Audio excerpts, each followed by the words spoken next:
It is I, the TheDuelLogs, 5th best custom card reviewer.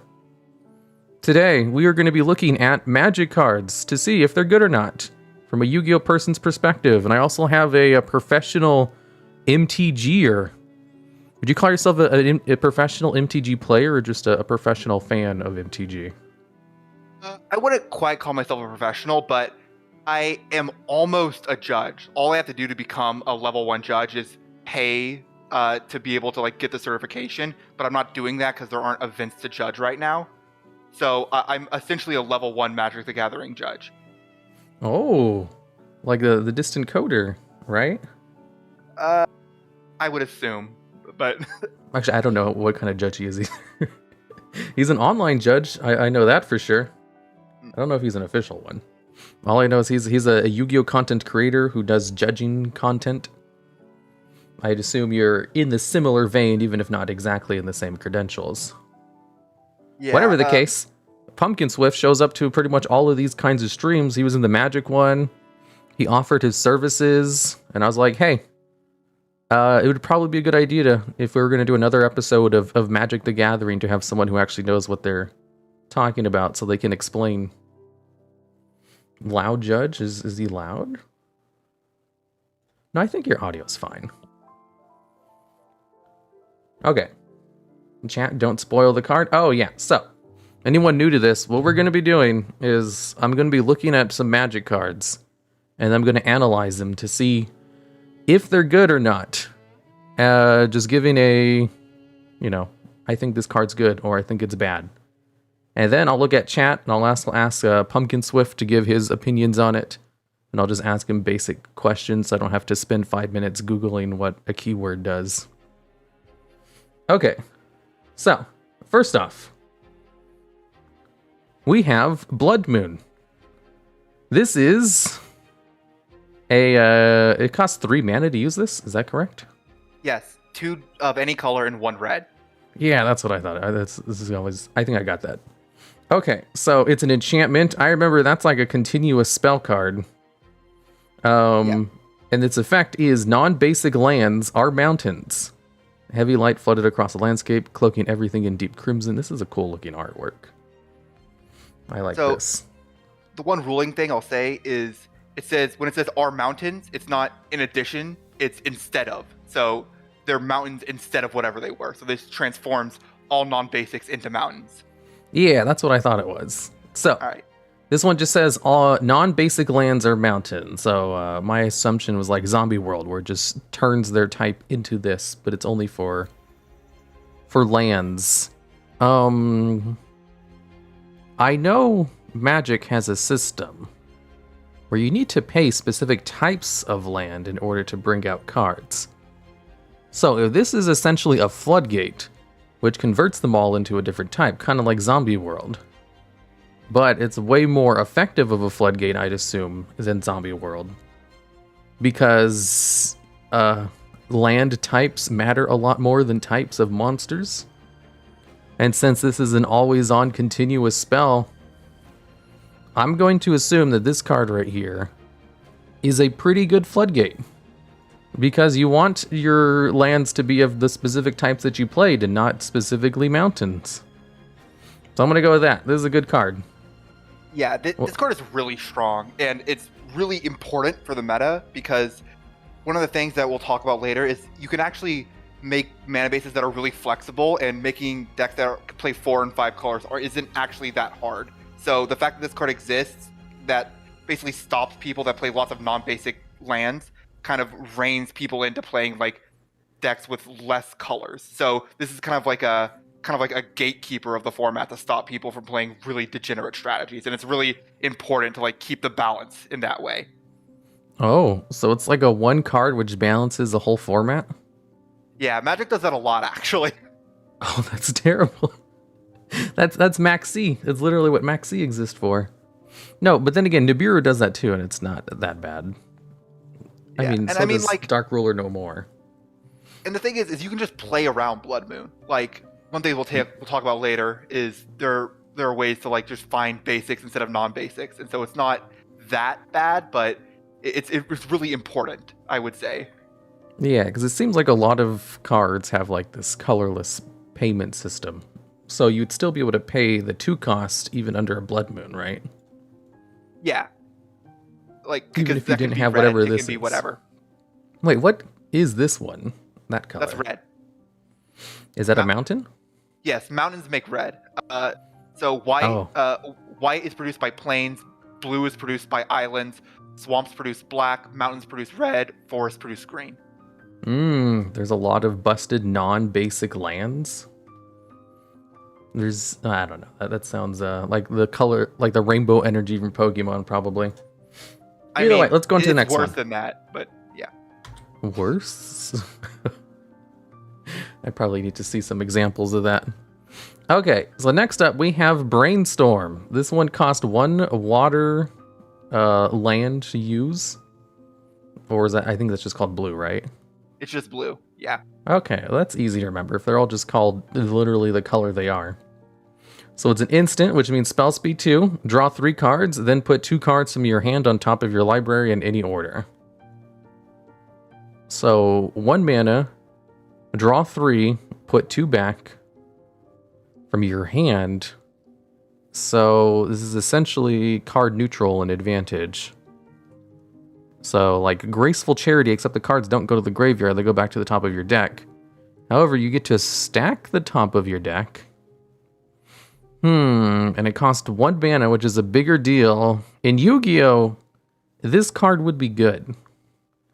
But I'm going to assume in Magic, this card is also good. I can't see anything wrong with this card. It's only 1 mana and you get to cycle through your deck and pick what you want in your hand.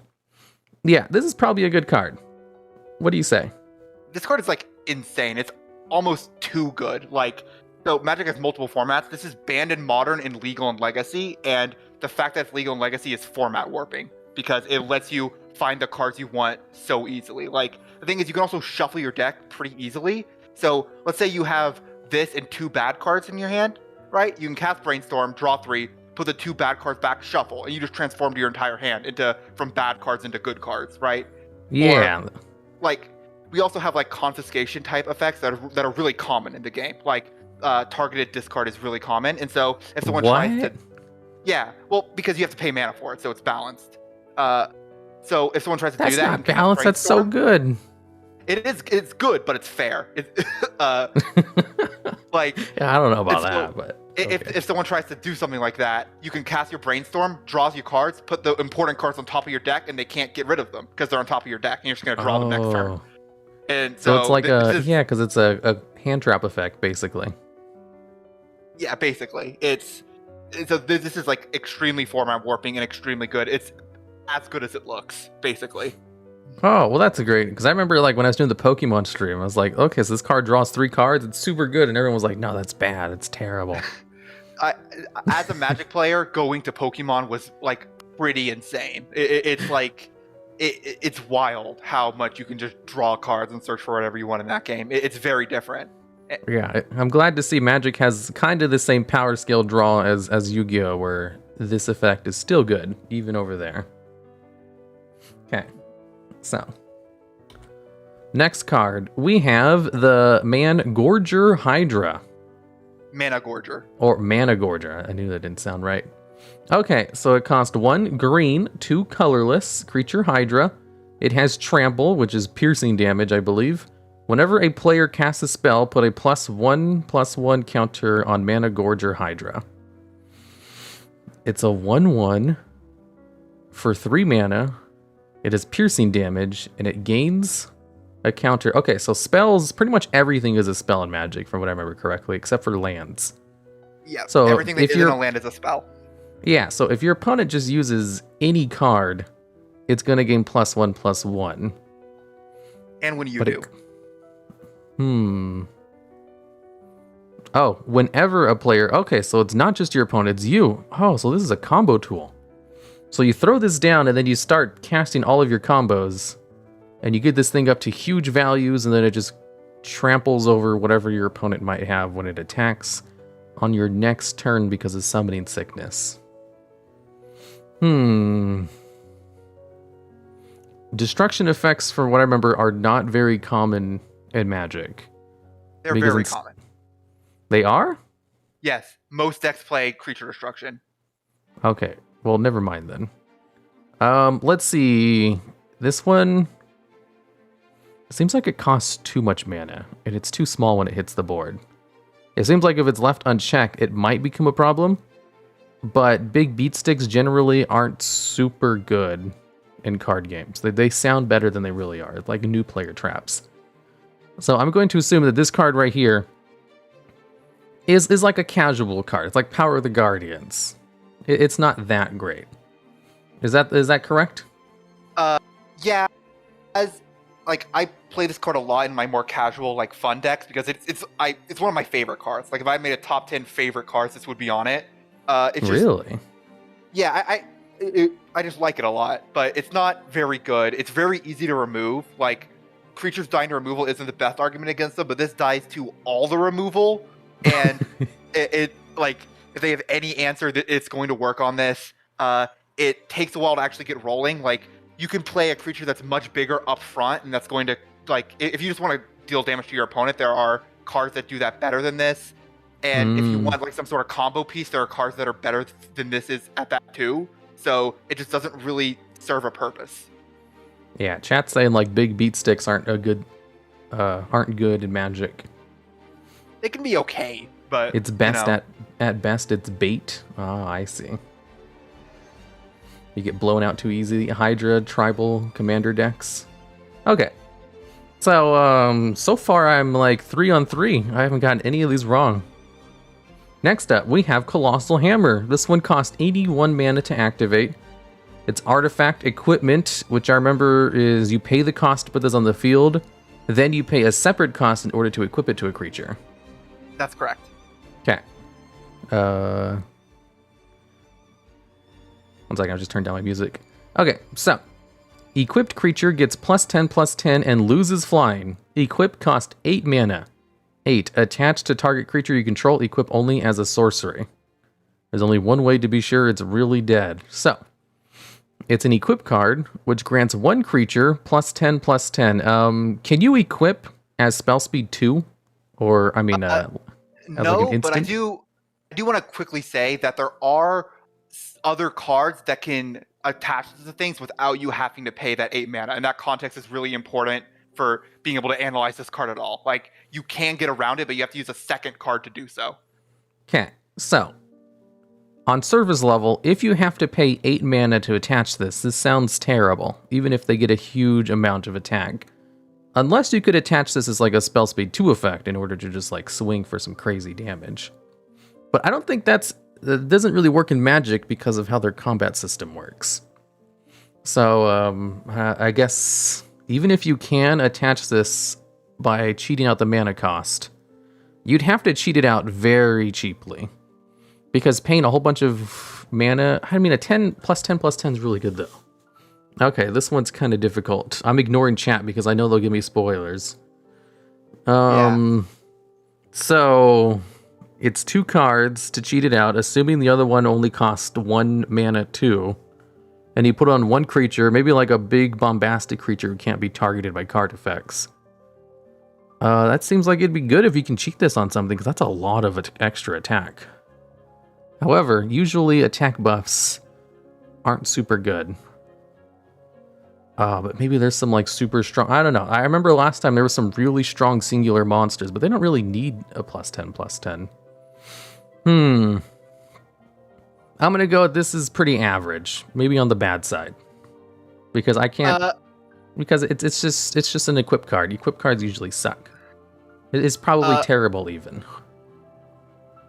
This card is people when this card came out, they're like, this is either gonna be a gimmick or it's gonna be like actually good, and it turned out to be actually legitimate. Like, what? How did they turn this into a legit? So there's a 1 mana card. It's an enchantment called Sigarda's Aid.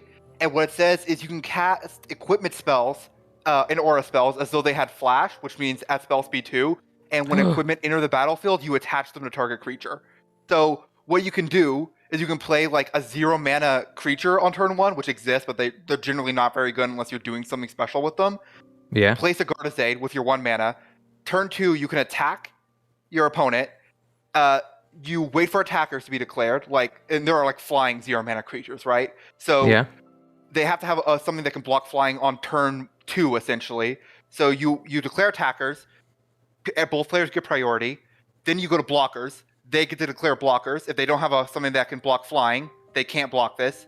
Then you get priority again. You cast Colossus Hammer, equip it to the flying threat. It loses flying, but it was already declared as unblocked. You deal 10 damage to them. Oh. And so, it was mostly a consistency thing as to whether or not, the consistency of getting that to work whether it would work enough. And people have found builds to get enough of those type of cards that would get Colossus Hammer to work. It's basically a Garnet if you don't have one of those cards, but you can draw them well enough. And another thing is that being able to kill your opponent out of nowhere. We don't OTK people very often in Magic. You usually have a few draw steps to find an answer. So the fact that you can deal 10 damage to somebody out of nowhere is in and of itself so scary that it makes the deck way better than it would be if this were like slightly less damage even. Yeah, I didn't think they would have cards that let you cheat this on spell speed too. Now that wasn't something I thought existed in Magic. Because those effects do exist in Yu-Gi-Oh! But there aren't any equip cards as good as this. Yeah. I mean, it's sort of the same thing as in Yu-Gi-Oh! Where it's the support exists because the cards are usually very bad. So they can make support cards for these cards that are a lot better than they normally are. But sometimes they print cards like this that are a bit more powerful than they probably expected. Yeah, because in Yu-Gi-Oh! They can put whatever broken effect they want on an equip card and no one will play it. Like UA Power Jersey. It's a super broken equip card, double damage, pierces, attacks twice, protects the card. No one uses it because it's garbage. Only because it's an equip card. Even though the card can literally just win you the game on its own. Even though you can also equip it as a spell speed too, but it doesn't, yeah, the way you describe this one, that does seem pretty cool. Because someone in chat said if you have 2 of those, it's an instant win. I mean, you don't really even need that though, because once you hit them once, then they have one turn to try and get around it, or it's just going to keep hitting them again. And they have to either throw other cards under the bus, or they're losing card advantage to try and stop it or remove it or something. And then you've still dealt half their life total worth of damage. That's right, because it also gives them plus 10 health too. Yeah. Oh, someone in chat said what's funny is that a YouTuber played this as a meme deck and then it became a meta deck. Yeah. That's that's like the Grand Maju decks. That's how they started. Yeah, Grand Maju started as a meme. This is kind of similar to Grand Maju in the fact that it's just a big dumb thing that you have to kind of work for, but it can be legit sometimes. Yeah, that's crazy. So this is the Grand Maju of Magic. That's good to know. Okay, next one. So next up we have Creeping Chill. Cost 4 mana, 3 of any, plus 1 black. I assume that's what the skull is. Yep. Especially since the background is black. It's a sorcery, which I remember is spell speed 1. Creeping Chill deals 3 damage to each opponent and you gain 3 life. Do they have game modes where you're facing multiple people at once? Yeah, Commander. That's the most popular one. Yeah, that's why a lot of these cards have plurals when they're talking about dealing damage to a player. Yu-Gi-Oh! Used to have that in the early days, but they stopped because they're yeah, we're not going to have multiple duels. Let's see. When Creeping Chill is put into your graveyard from your library, you may exile it. If you do, Creeping Chill deals 3 damage to each opponent and you gain 3 life. Oh. Exile is a banish, right? Yep. Okay.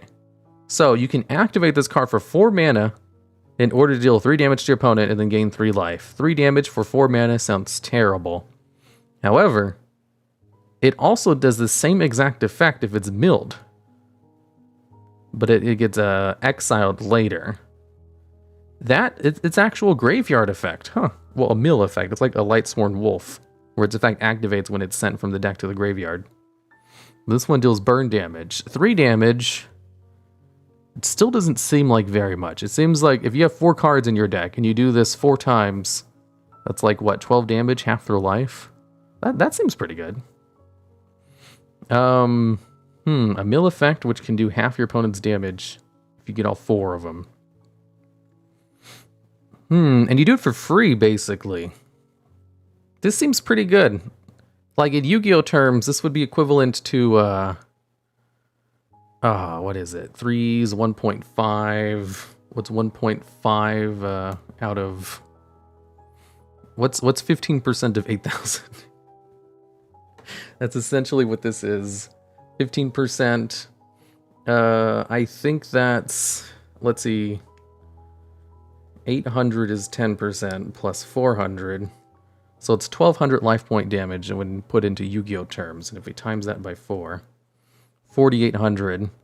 Yeah, that's a lot of burn damage in Yu-Gi-Oh too. Okay, I'm going to say this is a good card. Yeah, this is really good. Yeah. There are like graveyard decks that just like mill themselves a lot to put cards in their graveyard and just activate graveyard effects in Magic, and they're very strong. And this sees a lot of play in those because they're essentially aggro decks. Also in Magic, like your life total matters more. Like you actually like we say a lot that you use your life total as a resource, and we kind of use it more dynamically than you do in Yu-Gi-Oh! Right? And gaining 3 life off of this matters. Like you play against a lot of decks that are just trying to kill you by dealing as much damage to you as quickly as they can, off of just like lightning bolting your face, right?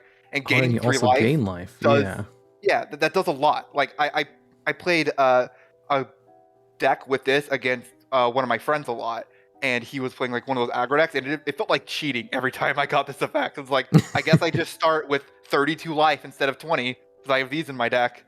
You can go above 20, can't you? I keep thinking of like Hearthstone where you can't go above the maximum health value. No, like if you have 4 of these in your deck, it's like your opponent starts at 8 and you start at 32. And that's great. It's really strong, actually. And someone says there's some self-milling decks that win instead of losing when they run out of... There's cards that allow you to win if you run out of cards in your deck? Yeah, Laboratory Maniac.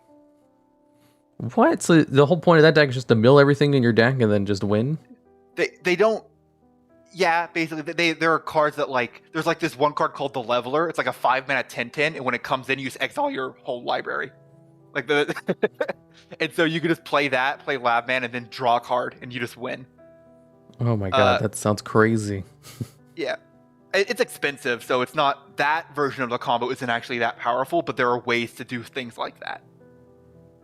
Oh. I see. Well, that's a good card. If there was a card like this in Yu-Gi-Oh! Which dealt 1,200 damage and gained you 1,200 life points when it was milled, it would probably see play too, because that's actually... that's over the margin. In Yu-Gi-Oh! Singular cards which deal damage are balanced around not doing more than 1,000. So 1,200 would mean it would see play in pretty much... Well, not every, because lots of burn decks don't really mill. But it would probably create a new type of burn deck if it did. Who knows if it'd be viable or not, though? I don't know. Okay, let's go into the next one. Next up, we have Death's Shadow. It cost 1 black mana. It is a creature avatar. I'm assuming that's just a type of creature. Death's Shadows get -X/-X, where X is your life total, and it has 1313 stats. So it loses stats based on how much life you have. So if you summon this turn 1 when you have 20 life, it just destroys itself. So this is more of a late game card.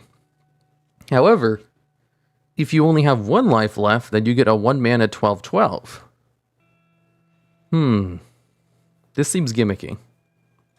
I'm going to assume that this card right here, maybe there's a deck, I don't know, maybe there is a deck. It's also just a vanilla card. But if you have 4 of those, you can get 4 of them on the board. Is effect damage just like played normally in normal decks, or is that only specific decks that play effect damage? Like burn to someone's like directly to their burn face. damage. Like only really red gets that, and black sometimes. So like only 2 of the 5 colors have access to that normally. So it's not that common. Okay, so that's good, because that's how it is in Yu-Gi-Oh! Too. Like some decks have incidental burn damage, but most of them don't really play around it. So if you intentionally just got your life points, or whatever your life is called in Magic, to low values, you could bring out 4 of these cards for 1 mana each and just have big beat sticks on the board. And from what I remember from Yu-Gi-Oh! And old school giant decks, even with a whole bunch of removal, it is hard to get rid of a lot of big creatures summoned at once for very cheaply. So, normally I would say big beat sticks, terrible, garbage. However, I'm going to assume there's probably a deck that gets their life point value low and then pulls out a whole bunch of these cards and then just wins with a undealable with damage.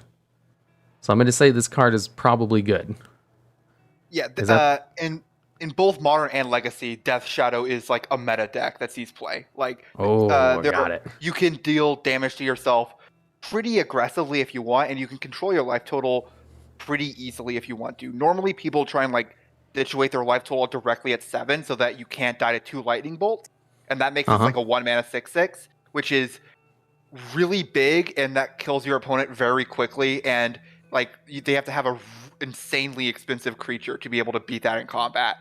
So it's very good, actually. Like it's pretty easy to get around its downside in older formats, and it's powerful enough to be worth it.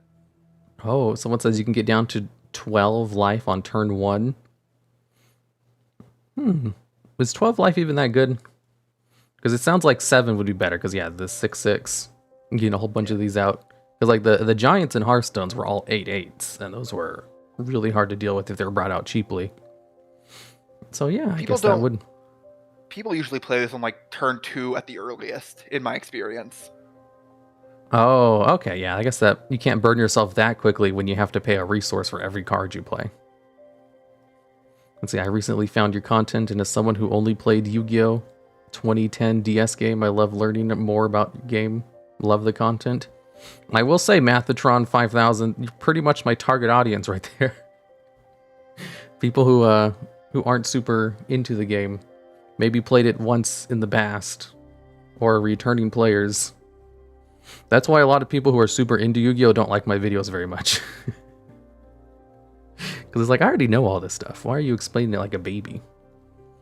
Okay, so Death Shadow is kind of like the Giants in Hearthstone, so that was a good parallel. If it wasn't for some of my Hearthstone knowledge, I probably would have called this card bad. Let's go into the next one. Next up, we have Demonic Bargain. This one costs 3 mana, 2 of any color, plus 1 black, sorcery, which is spell speed 1. Exile the top 13 cards of your library, then search your library for a card. Put that card into your hand and then shuffle. Oh, so this is 3 mana, banish the top 13 cards of your deck, then you get to search. So it's like a Pot of Desires, but instead of drawing 2 cards, you get to search. But it costs 3 mana. Yeah. But you get to search any card from your deck. Wait, what are you going to say? I just want to say, we get +1s pretty commonly in Magic. We don't get searches very often. Searching is kind of like +1s in Yu-Gi-Oh! Where you get searching all the time, but you don't get +1s. We get +1s all the time, but we don't get searching. Oh, wait, isn't searching in Magic called tutor? Yeah. Yeah. So it allows you to tutor any card. I vaguely remember tutor is only allows you to search out specific types of cards, though, right? No, it just basically when you search out anything. The very first card that did this was called Demonic Tutor, and it just like 2 mana search out anything. Like that's all it did. So if you could... Okay. So I'm gonna say this card right here, probably amazing, super good.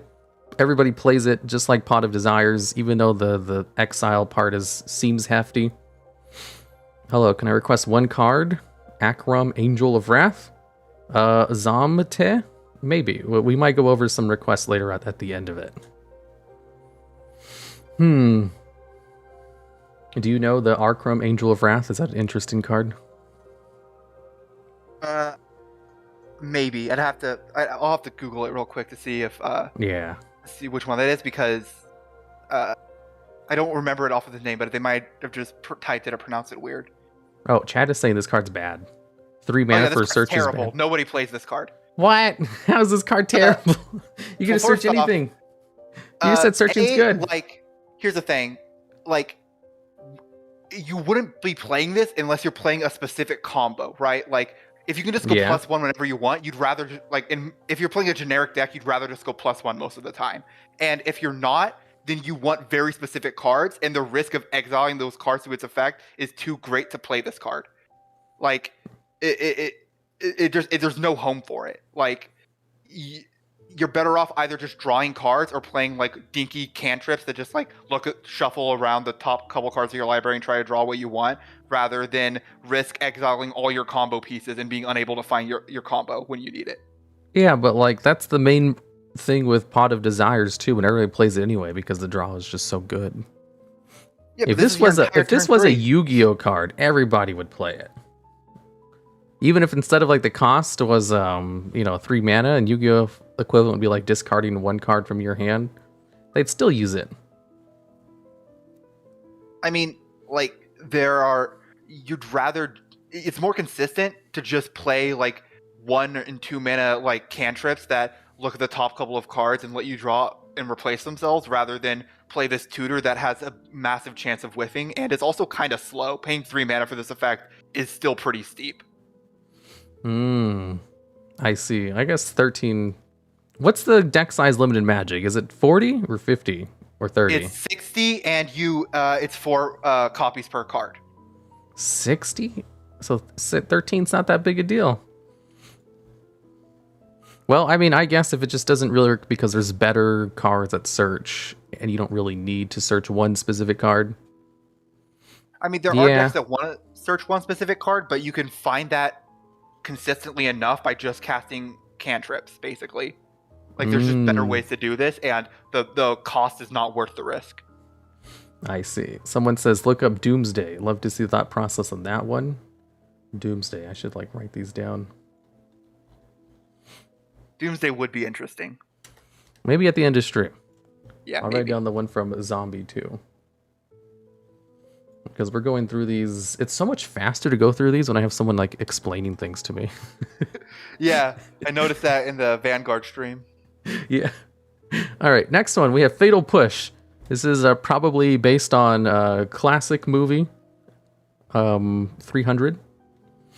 A very accurate historical documentary about a fight that happened in ancient times. So this one cost 1 black mana, instant, so spell speed 2. Well, hand trap effect, basically. Destroy target creature if it has converted mana cost 2 or less. Revolt. Destroy that creature if it has converted mana cost 4 or less instead of the permanent you control left the battlefield this turn. If a permanent you control left the battlefield this turn. Okay, so converted mana cost, I'm going to assume that's just if you add up the mana cost of their total thing, it adds up to that. Yeah, right? It's the amount of mana they paid. Okay, yeah. So 1 mana, instant, destroy something that costs 2 mana or less. Okay, that sounds good. What does revolt mean? So this is what they call ability words, where it's like a keyword, but it's not actually keyworded. It's something they do for sets to clue people in onto what the themes of the set are. Oh. But it doesn't actually so that people can understand it. It's not actually going to get keyworded. They go ahead and write. So this is just exactly what it anyway. does. It doesn't have anything special. Yeah. Revolt is if something left the battlefield under your control this turn. That's what revolt is. Okay. So if one of your permanents leaves the battlefield, it instead destroys a 4 cost or less. I see. Oops, forgot to mute my phone. Okay. So 1 mana, destroy 1 2 mana less or cost card. This seems like it'd be really good against the combo with that big hammer thing, because you use the big hammer on something that's small. And it's only 1 mana. And also, if one of your creatures is destroyed, you can destroy something even bigger. I'm going to say this card is probably super good and a staple, and everybody plays it if they can. Probably, yeah, pretty much. In fact, it's actually even easier to trigger the revolt thing because people have said it in chat, and we'll show the card later. But I just wanted to explain this, for the sake of understanding the meta more. There are these things called fetch lands, which are lands that sacrifice themselves as part of basically just searching out mana for you to be able to cast your spell. So if you have a fetch land out, you can sack it and then just use this to kill something that costs that costs 4 mana if you want. Oh, and that's really easy. 95% of decks play fetch lands. Yeah, everybody in chat's saying good. I ignore chat until I'm done reading the card because they just spoil it if I don't. Yeah. Okay, just like I said. Yeah. This totally isn't inspired by historical accurate documentary 300 with a Spartan kick. Yeah, totally not. Next one. We have Flooded Strand. This is a land. Tap, pay 1 life, sacrifice Flooded Strand, search your library for a plains or island card, and put it onto the battlefield and shuffle your library. Yeah. So this is like what you were just talking about. Yeah, these are the fetch lands. These are like the best lands they've ever printed, basically. I see. So they're in 95% of decks. The fact that these do specifically what they do like shapes the meta in a lot of important ways. So I feel like the reason why Brainstorm is as good as it is because this card exists. The reason that Fatal Push is as good as it is because this card exists. okay, basically. let's see here. Pay 1 life. You also have to tap it. Sacrifice Flooded Strand, which is this card. Search your library for a plains or island card and put it into the battlefield and shuffle your... Okay, so you basically destroy this land in order to search for another land, but you also get the mana from it first before that happens, right? No. It just, all this does is replace itself with a different land, because you can't tap this for mana because it doesn't have a land type or anything. So the important thing about this is that it doesn't look for a basic, it looks for a land with that land type. And there are non-basic lands that have multiple land types. So this gives you ridiculously flexible mana bases. Gotcha. So it's a really good card. I mean, that was already spoiled before I read it. Oh, so you can search out Blood Moon? No. It says Blood Moon target. Someone says in chat. Blood Moon stops these. This is why Blood Moon is good against these cards. That's why Blood Moon is so heavily played. Oh, okay. Fun fact. Like this. Fetch lands were underestimated back in Block and Onslaught. No one would play them.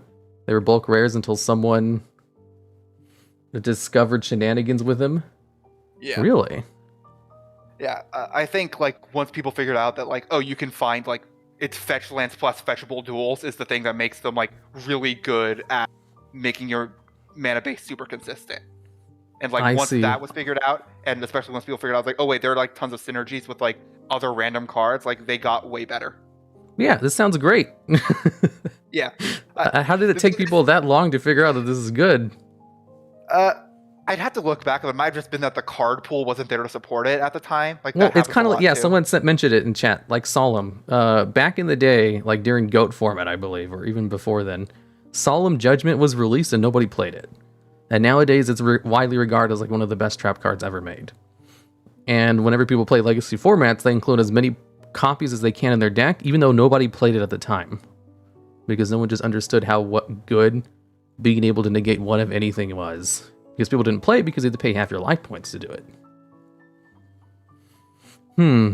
Good parallel. I guess they just didn't understand how good the effect was when it first came out. Yeah, okay. And like someone said this in chat, like, dude, they printed these cards called the Shock Lands, which you can just pay 2 life to have come in untapped. And that's the cost for them. Because anything that isn't a basic has a cost. That's a very small cost, and they have the land type. So once those came out, these got way better because then they got really, really consistent. Yeah. Someone says Judgment was played in release. It was played, but it just wasn't played like as heavily as it's played in legacy formats now. Like usually people would play like a 1 copy because back then, if you look at some of the deck lists from back in the day, people would play 1-ofs of cards that weren't limited just because they were just bad at deck building back then. So it was played rarely, but not like a meta dividing card as it became in legacy formats today. But it's still played even today in the modern game. People love Solemn Judgment. All right, let's go into the next one. I'm not going to get spoiled on this one. So, Goblin Guide, it costs 1 red mana. Creature, Goblinoid, Goblin Scout. Oh, they have different kinds of goblins? Magic has a class race system. Goblin and Scout are both different creature types. So it's 2 creature types? Like lots of cards have multiple creature types. Some cards have like 3 creature types. Oh, so the creature types are kind of like their archetypes to an extent. Like an archetype within an archetype. It's less emphasized, but sort of. Yeah, because you just said Magic doesn't really search, so archetype wouldn't really mean anything. So types would probably be better to have multiples. Because like in Yu-Gi-Oh, the reason cards have multiple archetypes is because it's usually for searching purposes. Type doesn't matter as much, but I assume type matters a lot more in Magic because I'm just going to guess there's more cards that interact with the whole type of card rather than just an archetype. Yeah, there are a number of them. Yeah. Okay, so haste, that means it can attack immediately. It's like charge in Hearthstone. Whenever Goblin Guide attacks, defending player reveals the top card of the library. If it's a land card, that player puts it into their hand. A 2/2, 1 mana, charge. But your opponent has a negative, your opponent gets a positive effect where they might get to draw a land card. Otherwise, wait, what happens if it's not a library? If it's not a land, it just reveals it and nothing happens. Okay, so, a 2/2, 1 mana, charge, and the negative effect doesn't seem that bad. What portion of the deck is usually reserved for land cards? About a third, give or take, depending on exactly like how high your mana curve is and how much. Like, yeah, you need to draw multiple lands in your starting hand every game in order to do anything. Okay, so the chances of this giving your opponent a card draw is 1 in 3, essentially. Sort of. Like, the math is a little funky, but yeah. Yeah, basically, if we're doing just like quick math, not super technical stuff. Okay, I'm trying to think, because in Hearthstone, a 1 mana charge with 2/2 would be excellent. Amazing. Even with this negative effect. In Magic the Gathering, though, since your opponent gets to choose the blockers, I don't know if haste is as good over there. But even then, I think a 1 mana 2/2 is probably still good in Magic too, especially since it only costs 1 mana. 1 mana cards with charge are usually really good because of the combo potential of, like throwing the big hammer on them. Yeah, I'm just gonna say this card's good. This is a good card. I can't see this card being bad. What's the consensus?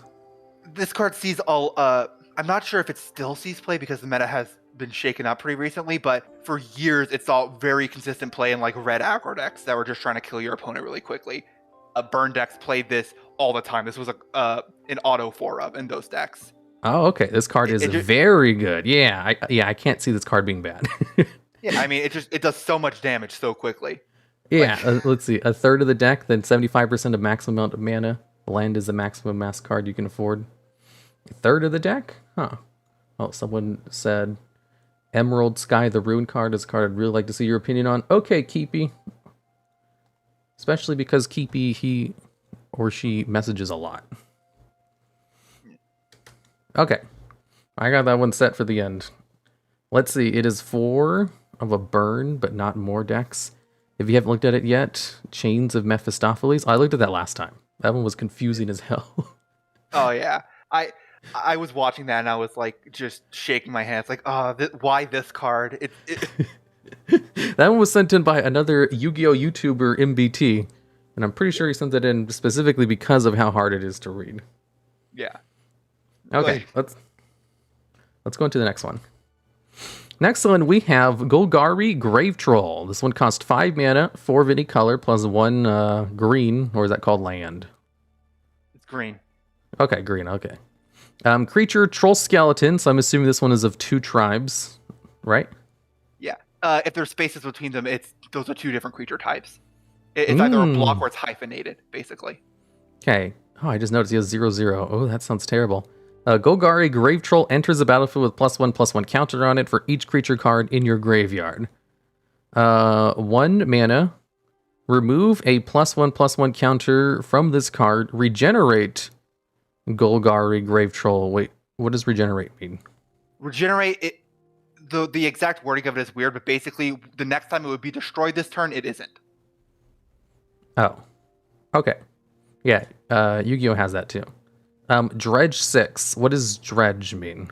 What is dredge 6? So dredge, whenever you would draw a card, if there's a dredge card in your graveyard, you can instead put that card from your graveyard into your hand and then mill that many cards. So if this card's in your graveyard and you would draw a card, you mill 6 and put this back into your hand.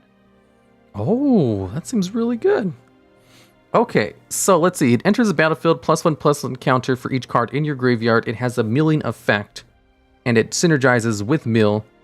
And it has an effect to just, take a minor loss. You lose 1 mana, you lose 1 of its tokens, and it gains protection.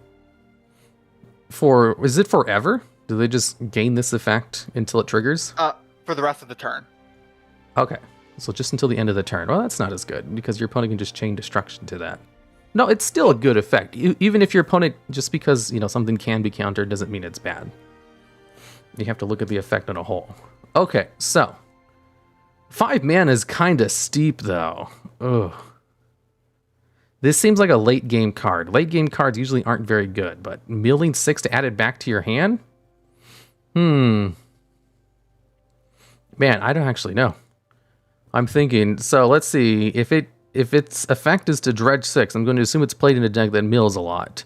So you would have a lot of creatures in your graveyard. So if it comes out for 5 mana, it better have some nice impressive stats. And if it has nice impressive stats, it can put a token on itself so that it's not destroyed as easily.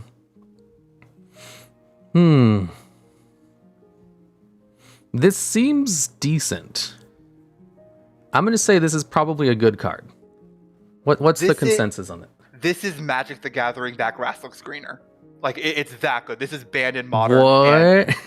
Like, I didn't think it was that good. Holy shit. No, it's that good. First off, you don't cast this card. Like, it's like there's no reason to do that. You just keep putting it in your graveyard and keep dredging it back, right? So like, it's pretty easy to draw like a couple extra cards on your turn. So right, let's say we have a couple grave troll. We have one grave troll in our graveyard, right? Yeah. Draw a step. We bring this back. We mill 6. We cast a card that lets us draw 2 more cards. Let's assume that when we milled 6, we hit another Golgari. We hit 2 more grave trolls, right? Which it won't always happen. You dredge both of those back, you milled 18 cards. And you could do that like basically every turn because there are more cards that have dredge, right? So you're milling like almost as much as that Rassless screener, but consistently, and it's very hard to disrupt. Like this is like ridiculously good. They unbanned this for a little while because they thought it wasn't that bad, and they had to ban it again immediately because it was way too good. So cards don't usually dredge this high? This is the highest dredge number. There's one I didn't know that. Dredge 5, and there's one card that has dredge 4. Like, dredge itself is a mechanic that they don't do very much because it was way too good in general. Because it's just there's like tons of problems with it. But basically, like sort of like that Rassless screener. Like, if Magic had a card that was like that cheap and let you mill yourself that much, it would be too good because putting cards from your deck into your graveyard is extremely powerful, just like in Yu-Gi-Oh. Like, dang. So yeah, if this effect existed in Yu-Gi-Oh, everybody would play it because that's amazing. Yeah, and it's maybe slightly weaker in Magic because like graveyard decks are a bit more dedicated, and we have better hate against them. Like there are cards that like whenever a card would be put into the graveyard, exile instead, and like there are tons of cards like that just like stop graveyard effects from working, and they need to exist because these decks would be too good otherwise. But like this card is extremely good. Huh. I didn't know, because I do remember the last time people were telling me there are graveyard effects in Magic, and we saw like a mill effect earlier. Yeah. I guess I really need to see just how good they are to accurately judge these kinds of things. Yeah, like I was going to say, like the dredge cards, they're played in the Creeping Shell deck. Like that's the shell that people use. Dredge is 10 in the Storm scale. Wait, what's the Storm scale? The Storm scale it's a Magic the Gathering thing where like they have a scale for like how likely they are to revisit a mechanic based on how good of a design it is. And dredge is like it's a 10, meaning it was a mistake and they shouldn't have done it. Like yeah, that's hilarious. Okay, so this one's really good because of this one last effect here, not because of anything else it does. Yeah, I mean, like, that stuff's fine. People cast it sometimes, but the dredge 6 is the important thing. Yeah, it reminds me of like Firewall Dragon. Like, if you look at this effect, it's like, ooh, it gets a spell speed 2 bounce. Yeah, that's pretty good. It's like, no, you see, the powerful part is the once per turn special summon from the hand effect. It's like, oh, yeah, it's like sometimes just a really innocuous thing about a card that's broken. You just wouldn't get it unless you understood, like, the full context of the game. Yeah. Someone in chat said, like, this could be 12 mana and it would still be played. Yeah, it doesn't matter how much mana this is. Like, yeah. Okay. It's just a dredge effect. All right. Do Oko Thief of Crowns? Oh, I did Oko last time. You already did. Actually, I could explain more in depth why that card is actually busted, because I think you got sort of a wrong impression, but I don't know. Oh, yeah. I like Oko. I actually took Oko's artwork and I used it as a villain in one of my D&D games. And I just color coded him to be more blue. Okay, next up we have Grape Shot. This one costs 2 mana, one of any color plus 1 red. Oh, that's a cool little thing. Is he like flicking a grape? Yeah, anyways. Sorcery, spell speed 1. Grape shot deals 1 damage to any target. Storm, when you cast the spell, copy it for each spell cast before this turn. You may choose new targets for those copies. For each spell, 1 damage to any target. You may choose new targets, so you can just target this on one character over and over again, if you wanted to. Yeah, and so it can't if go you're to the face. Yeah, it says any damage, any target, so I would assume it would be the face too, because that's how they work in Hearthstone too. Yeah, just making sure.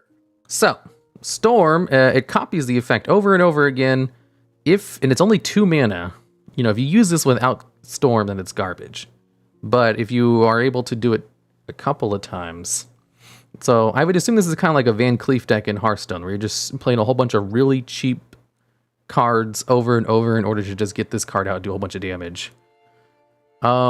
Which I would also assume applies to other copies of this card. So if you cast a whole bunch of cards and then you just drop 4 grape shots back to back, you can probably win in 1 turn. So if that's a viable combo in Magic, I'm going to assume this card's great. So what's the consensus? I'm going to say this card's really good. Yeah. Remember that Storm scale earlier? This is the mechanic it's named after for being a huge mistake that they shouldn't have done. Like, that's the thing. Like, you could put any effect on a Storm card and it would be too good. Because it's very easy to just cast a bunch of spells and not accomplish anything if you want to. And you only need 1? Really? Wow. Yeah, someone in chat says you only need 1 of these to win. Yeah, well, you usually cast the 1 copy twice in most Storm decks because you can like get it back from your graveyard and stuff. What decks will do is they'll pay a bunch of cards that instant adds the mana and does nothing else, and a bunch of cards that just like draw a card, and you just keep casting a bunch of those little dinky spells, and they don't really do anything, but they allow you to keep casting spells, and that's what matters until you cast like 10, and then you cast Grape Shot, get it back, cast Grape Shot again. And yeah, I didn't know. So Magic has ways to just infinitely cast spells, even if they do nothing.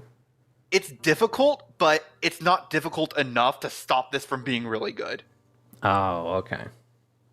Yeah, because like in Van Cleef decks, there's only 1 card you can have of Van Cleef, and it's just a big vanilla monster when you hit the field with it.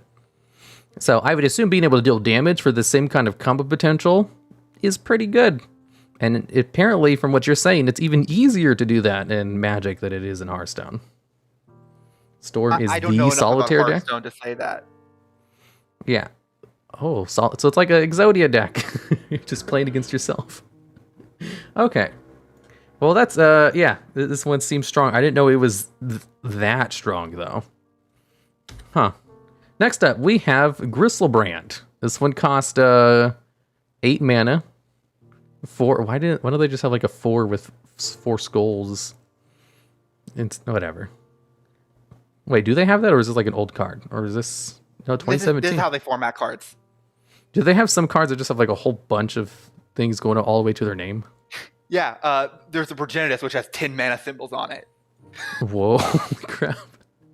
Okay, so Gristlebrand, legendary creature, demon. Does legendary creature have any like deck building restrictions like it does in other games with legendary? No deck building restrictions, but you can only control 1 copy of any legendary permanent. So if you had 2 of these on the field, you'd have to sacrifice 1 of them.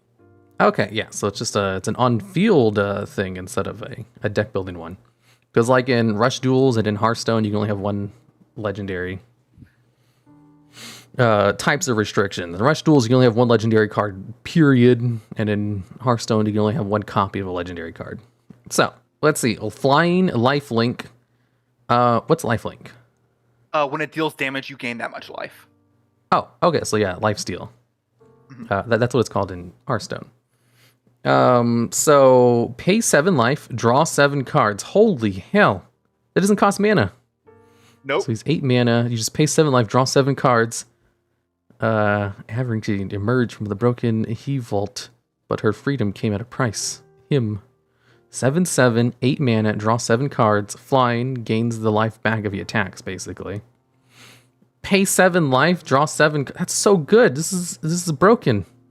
It's like a game-winning card. This is amazing. Like, normally I would say like big boss monsters that cost tons of mana to bring out and don't have any protection, normally pretty bad in like Hearthstone. In Yu-Gi-Oh, also kind of bad, unless they have a negate, protection. This one doesn't have any protection. However, drawing 7 cards is super good. If this existed in Yu-Gi-Oh with a similar amount of things, everybody would play it. Well, not everybody would play it. It depends. Because Morphing Jar exists and does something similar, nobody plays it. No, I'm gonna say this is good. This is a great card. What's the consensus on this? It's not the best because it performs a very specific function, but it is the most powerful creature in Magic, and it's very good. If you can get this card onto the battlefield, you're probably winning that game, and there are decks built around doing that. I want to point out that once per turn? Yeah, what? It's instant speed, not once per turn. You can pay 14 life, draw 14. You can do that in response to removal. I didn't even think of that. It's super crazy. Like, it's very hard to lose the game once you put a Grizzlebrand into play. Oh my god, you can just draw everything. Yeah, and it is difficult enough to do that it's not like game breaking, but it is meta defining, and it does change the way they have to design cards. Like they printed a new change destruction. I didn't know it was spell speed 2. That makes it even better. Yeah, I assumed it was spell speed 1. Yeah. All abilities are spell speed 2 unless they say otherwise. Just Monster Reborn this. Can you Monster Reborn this card? Yeah, no restrictions. It doesn't say you can't, so you can. Oh my goodness, it's like the best card to cheat out ever. Yeah, it is. That's what people do. They just cheat it into play somehow. Oh. And that's how you win with it. They actually printed a new reanimation spell, and it specifically reanimates non-legendary creatures because they didn't want people to make this with it. They're like, so they're now using that one line as the thing to stop as the restriction on new reanimation cards. Someone says, in the game where you have creatures who dump entire player's hand in battlefields, this is the creature you're looking to cheat into play. It's kind of like Ultimate Falcon. Like, if you can only cheat one card out of the extra deck, you want Ultimate Falcon. Because no one can out it. The other card that you want to cheat into play is Emrakul the Aeon's Torn, which I think you saw a while back. But the thing is, if you make this, you can just make Emrakul 2. So... Dang. Spell speed 2, draw 7. That's so good. Not once per turn, and it gains you the life back. Yeah, if it attacks.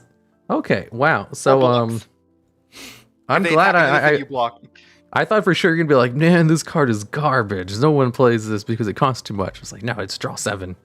I was ready to like argue with you on it, but you're like, no, it's really good. Draw 7. It's also that it's a big beater that'll kill your opponent too. Like, it's good on so many angles. That's good. Okay, so next up we have Gurmag Angler. 7 mana, 6 of any, plus 1 black. Creature, zombie fish. Delve. Each card you exile from your graveyard while casting this spell pays for 1 of its mana cost. What? So 5/5. What is? So for instance, like, let's say you had like 6 cards in your graveyard, right? You could tap 1 black mana, exile 6 cards from your graveyard, cast this from your hand. Oh. If you had 5, you could pay 2 mana, exile 5, right? So okay, so it lets you banish cards from your graveyard to summon it? Yeah, basically. You still have to pay a black mana because it'll only pay for colorless, but... Oh, okay, so you still have to pay at least 1. So the way you're bringing this out is definitely by just milling a bunch of cards, banishing them, and then bringing this out. So essentially you're only paying 1 mana for it with a resource cost of 5 cards from your graveyard. Correct? 6, but yes. Oh, yeah, 6. Sorry, I forgot about that. Because it actually costs 7 mana. Okay. Okay, so basically a 1 mana 5/5 if you're able to mill a whole bunch of cards. This seems good. I'm going to say this is a good card. Excellent, even. This is pretty good. I'm not sure how much play it's seeing right now, but I would not be surprised if it came back. Delve is extremely good. It's a very good thing to put on a card. Delve and Dredge work together well. Yeah, I can see why. Yeah. Wait, how come they're saying Delve is 8? Right about this card. Basically 1 mana 5/5. Am I missing something with 8? They're saying it's at 8 on the storm scale. Like, it's a very powerful mechanic. They don't 8 on the storm scale. Oh, okay, yeah. Okay, I gotcha. Yeah, I can see why. That's really good. It's kind of like Eater of Millions And Eater of Millions is great because of just being able to come out easy and being strong. So this one actually went under the radar a bit in standard and modern formats. Nothing really special happened with it. It was the Eternal formats with this took off. Really? Yeah. Someone played this Also, when it was current? No, it wasn't good in standard because it was too hard to put cards in your graveyard. You didn't have fetch I lands guess in standard, and so like cards like this get more powerful the further back you go. Also, another thing is like cards like Fatal Push are the removal people play in older formats. So the fact that this has a really high mana cost is actually like almost a soft form of protection because it makes it harder to target. Oh, yeah, because it has a high mana cost. Yeah. But it comes out for 1 mana, basically. Oh, that's smart. This one is a massive creature in formats where most of the card pools are allowed, but it doesn't define the format at all, but you have to respect. Really? So this seems strong, but I don't think it's that strong. Yeah, it slots into good decks, but it's not like the thing you build your deck around. Yeah, I gotcha. Kind of like there was a card like that in Hearthstone too. Let's see, in Gurak's Wake, this one costs 9 mana, 7 of any, plus 2 black. Sorcery, so spell speed 1. Ooh, a 9 mana spell speed 1 effect. I'm going to assume this has a banger effect. Destroy all creatures you don't control, and all planewalkers you don't control. Oh, this is like a Raigeki. A Raigeki for 9 mana. Before I say this is absolutely amazing, I'm going to remember back in Hearthstone, they have a card called Twisting Nether, which destroys all cards on the field and costs a ridiculous amount of mana. And that one's not very good, even though you usually only play when you have no cards on your side of the field anyway. So I'm going to assume something for 9 mana destroys everything is probably mediocre. Is that true? This isn't mediocre, this is terrible. Oh, okay, so it's just like Twisting Nether. Like, to get to 9 mana, like, you're gonna die on turn 5 most of the time. You're never gonna be able to cast this unless you're like trying to. And if you're gonna be able to cast this, like, you could cast Grizzlebrand for this much mana. Like, why are you casting this card? Like, it's terrible. Yeah, see, I got it. Draft Bomb. That's it, though. Yeah, the cost is too high. Okay, and it's like, dog crap. There are non-asymmetrical like board wipes, like Dark Hole effects, and they can go for like 4 mana, right? And those see play. You just don't play many creatures in those decks, and like I don't know why you would ever play this over a 4 mana Wrath. So there isn't effective ways of cheating big non-creature spells into play. Oh, so you can't really cheat this one out like you could a monster? You can, but it's more difficult, and you'd want something more proactive if you could do that. Ah, okay. Yeah, that makes sense. This only protects you. It doesn't actually help you win the game. Yeah, kind of like Raigeki. You know, does the same thing for no cost, but it rarely sees play because it's just not a whatchamacallit. It doesn't really advance your strategy very much. Okay, so Inquisition. Okay. Yeah. I was like, I know this word. It has lots of big words in it. Inquisition of Kozilek. It costs 1 black mana.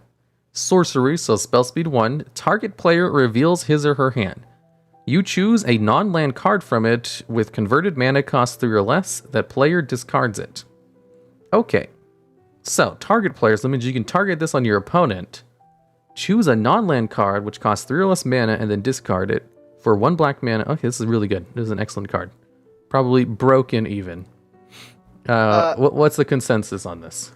This is not broken. It is very good. Like the fact that you have to pay mana for it is like you're giving up your turn 1 play to do this instead, and it's worth it a lot of the time. But it's not advancing your own game state. Is the thing. This card is not that problematic in MTG like in Yu-Gi-Oh.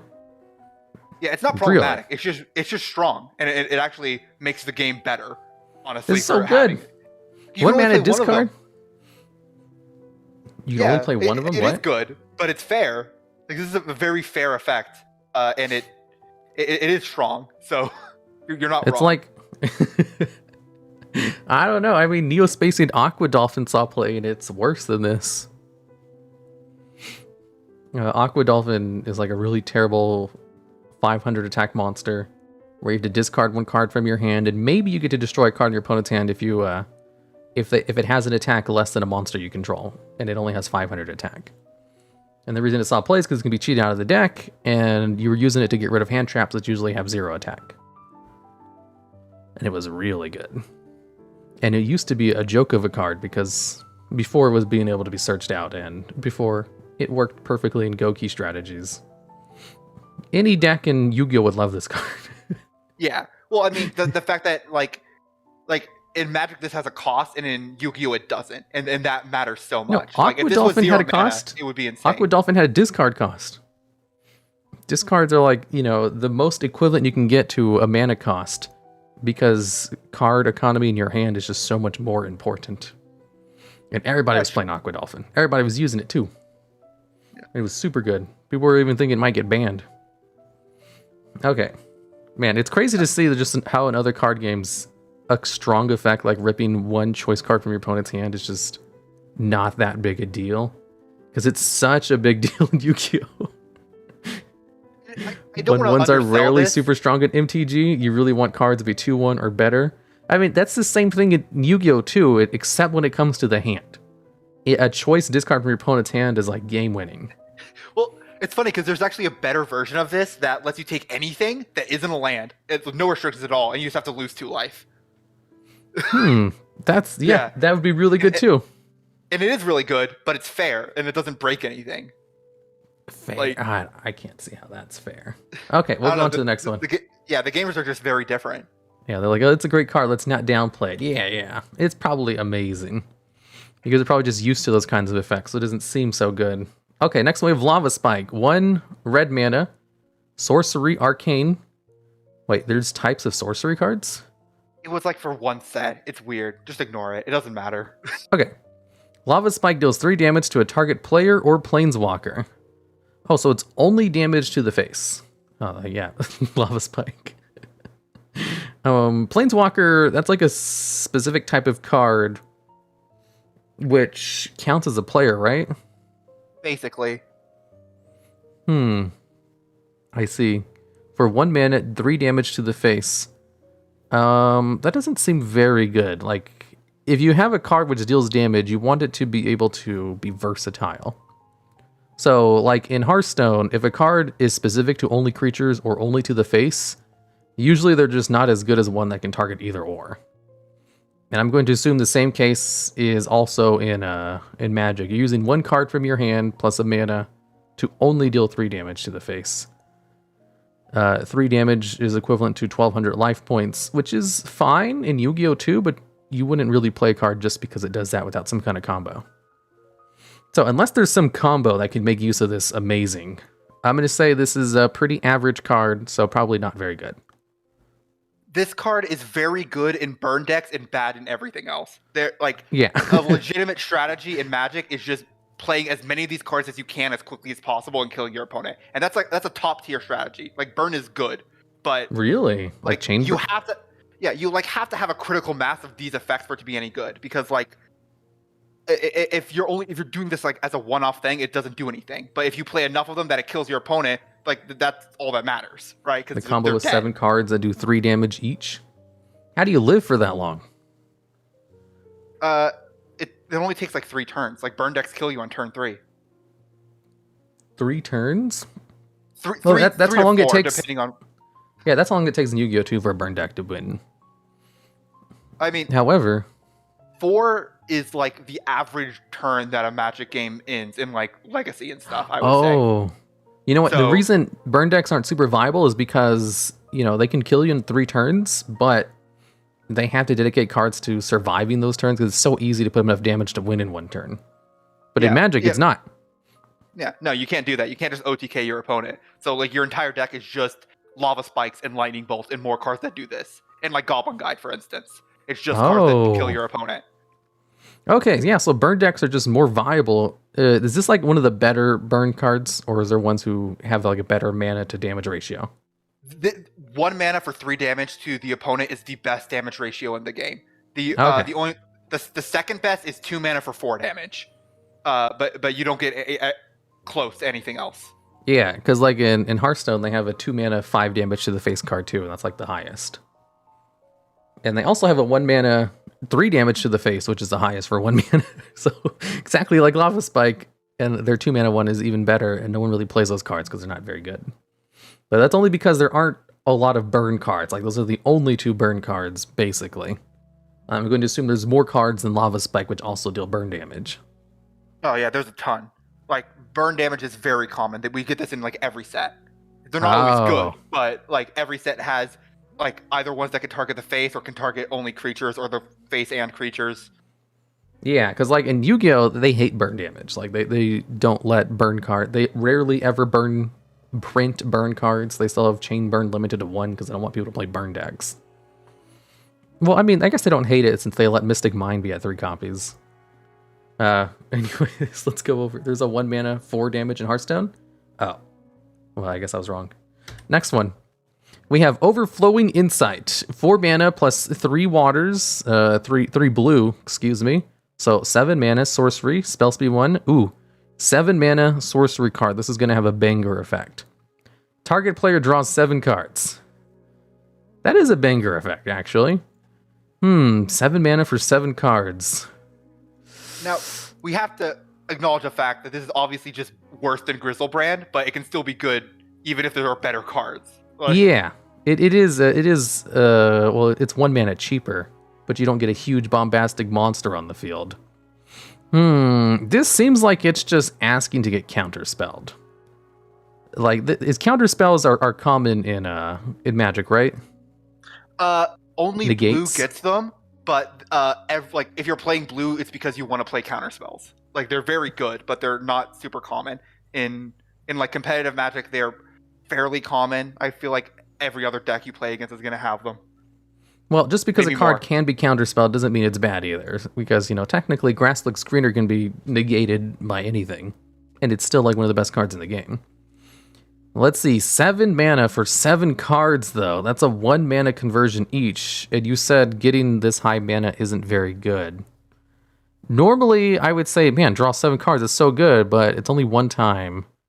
And it's 7 mana. This is probably, I hate to say this is probably mediocre. Is that It's not true? mediocre, it's bad. This is a bad Hot garbage. like actual garbage, unplayable. Like, again, you're probably dead by the time you're playing this. Even if you do, like, the thing is, you have to build your deck to be able to cheat something like this out, right? And like, in order to do it, and like, you kind of run into the problem of like, how many cards are in your deck that like you can do something with, like, because your entire deck is built with cards that let you play this, and so when you cast this, you're just drawing those cards. You're not drawing cards that help you win, right? And so you end up in a situation where you just can't even like use the cards you draw most of the time. So like outside of Commander, this is bad, and this isn't even good in like actual competitive Commander. So someone in the chat said this card is Omega shit. yeah, That's funny. 7 mana better put you in 1 turn win minimum. Okay, well that's good. I'm glad I finally got one of these draw cards correct. No wait, calling it bad. I usually never call draw cards bad, but this one I went on a limb. It was like probably not very good based on all of the context we've had from previous cards. Okay, next up we have Show and Tell. 2 any mana plus 1 blue, sorcery, so spell speed 1. Each player may put an artifact, creature, enchantment, or land from his or her hand onto the battlefield.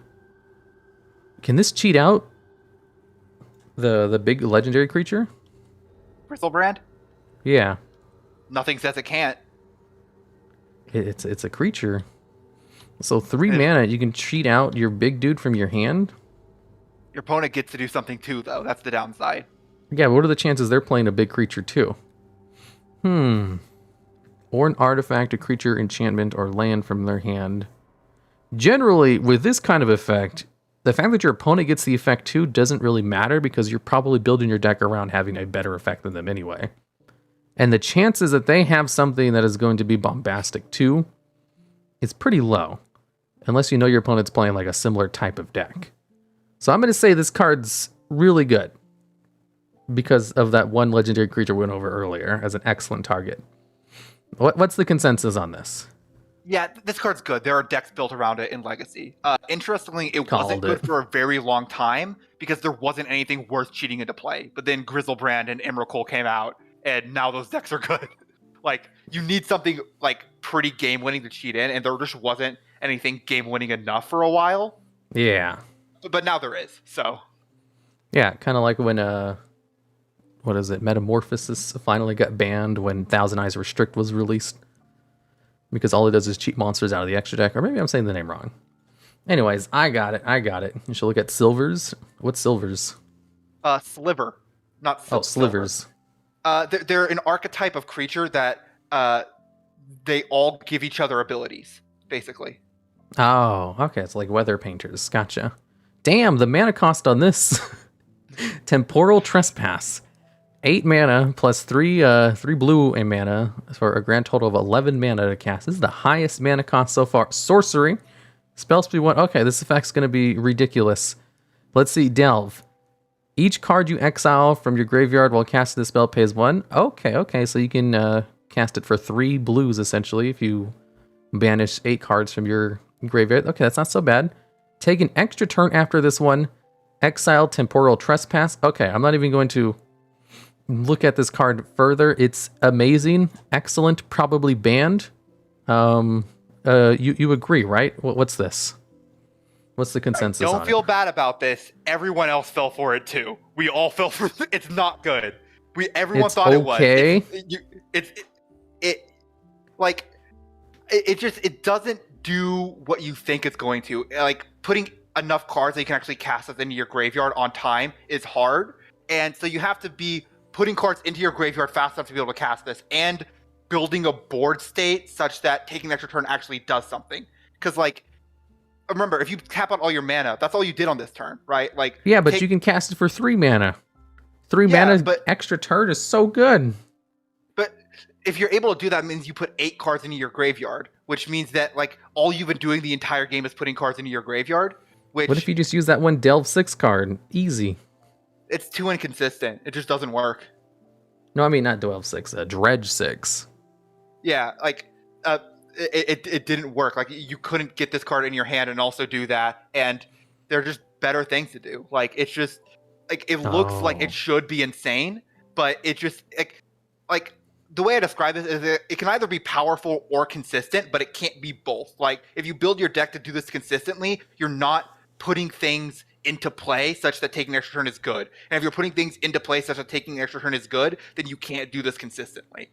Like, that's sort of the problem. Maybe are extra turns just not as valuable in Magic? Because someone said, chat says, so this one too is too clunky to do everything. The triple blue does a lot to hold it back, and 8 is a lot. Better take another turn spell exists, such as a 5 mana instant speed and no setup. There's another one where only 5 mana? Taking extra turns is a common effect that they put on blue cards in Magic. What? That's the strongest effect in Yu-Gi-Oh! Well, again, if you spend all your mana on an extra turn spell, then, like, it didn't actually do anything for you. Like, you have to have other cards in play for it to actually do anything, or enough mana to cast another spell such that it actually accomplishes something. Like, extra turn spells by themselves don't do anything. Like the 6 samurai effect. Here's the thing. There's a card which also gives you an extra turn in Yu-Gi-Oh! Which requires you to have a ridiculous board state. But that card is not meant to be viable. This one seems like it was actually made to be playable. Yeah, and I mean, like all those other phases. Yeah, I guess it's just not as valuable in Yu-Gi-Oh! Because like in Yu-Gi-Oh! You can win in 1 turn easily. Yeah, and it's also Magic, like, probably not. Again, like, there's always a problem with extra turn spells that if you dedicate all the resources on 1 turn to casting an extra turn spell, then, like, you basically didn't get to use that turn because all you did was cast the extra turn spell and you didn't gain anything, right? Like, yeah. So in Yu-Gi-Oh! Taking an extra turn inherently gives you a lot of advantages, right? Like, you can special summon, you have your normal summon, you have, like, all these things that you can do. But because you have to pay mana for cards in Magic, like, taking an extra turn, like, you have to be in a position where that's actually good. And there are incredibly busted taking extra turn spells, but this one, while it's, like, okay, it didn't end up working out the way that people wanted it to. Okay. I guess the game is just slower, where you can't win in one. Because, like, in Yu-Gi-Oh!, you can win in 1 turn with just, like, 1 card from your hand. You don't need anything else because of all the combos you can pull off with that 1 card.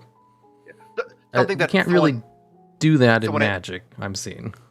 Yeah. Another thing that someone said in chat that's very true. This exiles itself, which makes it harder to use. Right. Extra turn spells that don't exile themselves when you use them are much better because they're like you can loop them and do crazy stuff with them a lot easier. Oh, Like that's a really? restriction that makes this a lot worse. Yeah.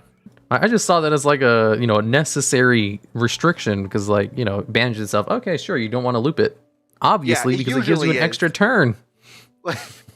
They usually put that on most of them, but there are like a few that don't.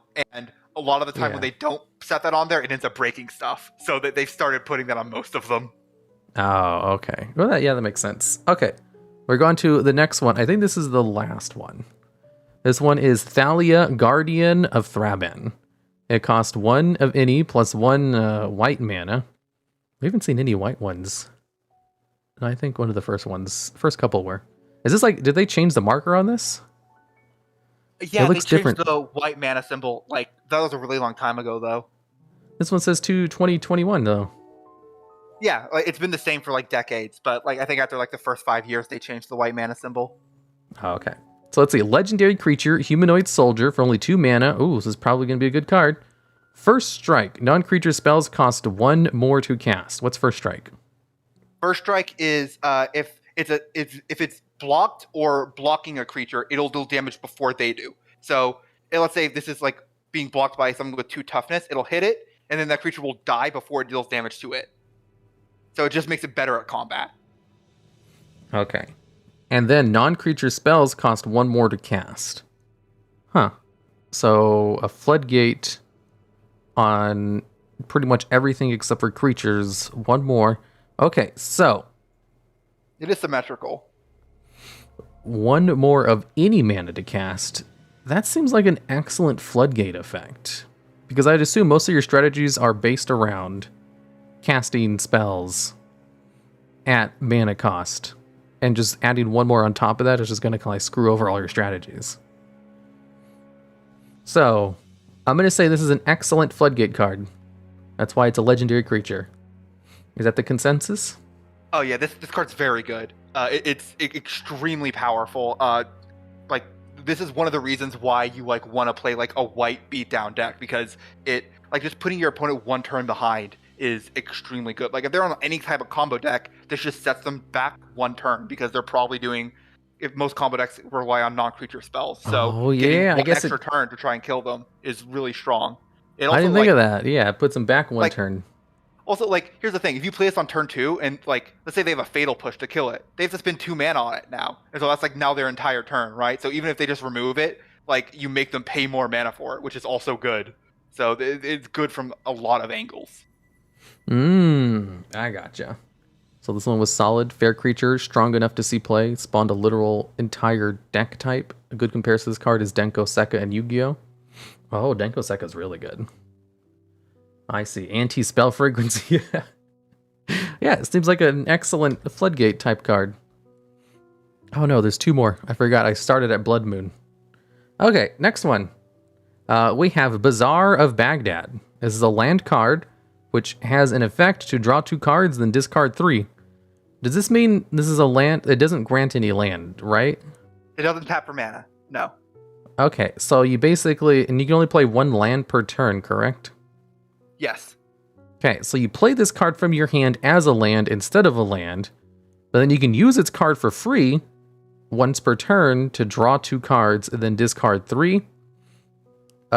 This seems great. This is an awesome card. This is amazing. Even if it is a -1, being able to set up your graveyard and drawing 2 cards, that's great. Cycling through your deck. This card's broken, right? Oh yeah, this card's incredible. Like it's only good in graveyard Busted. decks, but it's like remember Golgari Grave Troll? Like if you have Grave Trolls in your graveyard, you activate this, mill 12, put them back in your graveyard to use again. Like it's extremely good. Yeah, that's great. Okay, good. That one seemed pretty easy to guess its power. It seems like, ooh, you're going -1 and you lose a land. It's like, no, that effect's so good. I can't remember Silver if this means card was cards always like good staying or power. like What? I can't remember if this needed the meta to evolve or not, but it's been good for a very long time. So this is the only land you run in Mana Sales Dredge. Also, this card runs about Manaless $3,000. Oh, Manaless Dredge. Yeah. It runs $3,000. Most of that is due to no reprints from 1994. So Yeah. knew this card was a mistake and never printed it again. It's called the reserved list. They aren't allowed to reprint cards. Oh, yeah, I think I've heard of that. Yeah. I mean, they probably could get away with it, but they might get sued, and that's a big enough deterrent to make them not. Yeah, the reserve list sounds weird. Okay, next one. We have Behold the Beyond. 5 mana plus 2 black mana, 7 mana total, sorcery. Okay, another bombastic effect, I assume. Discard your hand, search your library for 3 cards, and put those cards into your hand, and then shuffle your library. 7 mana, search 3 cards from your deck, but you have to discard your hand to use it, so basically you'd use this when you don't have a hand. And you're basically paying 7 mana to search any 3 cards from your deck. This is a good card. I know it's expensive, but searching 3 cards, it allows you to set up pretty much any combo you want. As long as you have a board state where you won't lose on your next turn, that's going to be super good. Is that how it's used, or is it actually a bad card? This card's giga terrible. No one plays this. Why? Bad Doomsday? You can't like assume that you're gonna be able to play a 7 mana spell. Like you have to build your deck around being able to do that. And if you have like some sort of combo, 7 is like, too slow. Oh, okay. Well, yeah, like why would you not just like plan on casting and like play cheap cantrips or like 3 mana search for 1 card effects to be able to assemble that combo faster? Like that's infinitely more practical than playing Behold the Beyond. Someone says this is even worse than Draw 7, but you get to search out any 3 cards, which is really good in Yu-Gi-Oh, but I guess that's not super good in Magic. It is super good. It's just not worth 7 mana. Like, yeah, I guess the 7 mana cost. Yeah, I'm not really in the headspace of just how detrimental the mana cost is. Like, here's the thing that you have to think about it. Like, as you go up the curve, it's not like linear. It's exponential. A 2-drop is exponentially harder to cast than a 1-drop. A 3-drop is exponentially harder to cast than a 2-drop because you have to play a land from your hand like each time you want to do that, and you have to wait an entire turn each time. So it gets like harder and harder and harder. So by the time you get to 7 mana, you have to literally be winning the game right then off the effect. Okay, I gotcha. That'll hurt my soul as a Magic player if you don't read Tarmogoyf, pronounced Tarmogoyf. Tarmogoyf. Okay, well, we reached the end of it, so I'll go over a couple of cards that people sent in. It's only a couple of them, though. Because I don't want to take up too much of Pumpkin's time, and I have other streams I have to do after this. So, is Tarmogoyf something amazing? It's worth looking at least. Okay. I'll bring it up, but there were a couple others people asked for first. It'll take me all of 2 seconds to search them out. One of them was Doomsday. I see. Copy image. This will just take me a second to put it on screen.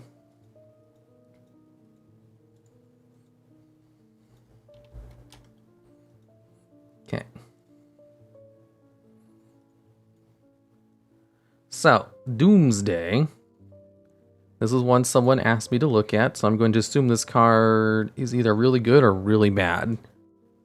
Which is great, because I can't tell either or. So, Doomsday, 3 mana, sorcery, search your library and graveyard for 5 cards and exile the rest.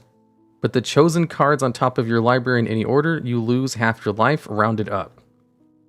What? That sounds terrible. You search your library and graveyard for 5 cards, and that's all your deck? Because you get rid of everything else? Wait, didn't you say there was a card that lets you win if you mill your entire deck? Yes. Oh, so this is probably played with that. Right?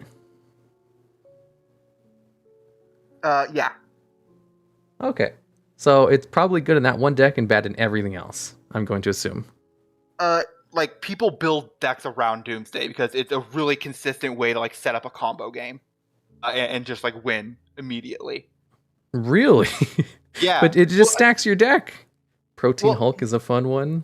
Protein Hulk. But if you know exactly what cards in your deck and exactly what order, like, there are people build like giant charts about how you can win from different game states off of a single Doomsday and like different cards in your hand, but you can do it extremely easily. especially with like those cards. Like the combo is usually those cards that say if you draw a card while you have no cards in your deck, you win. That's the easiest way to do it.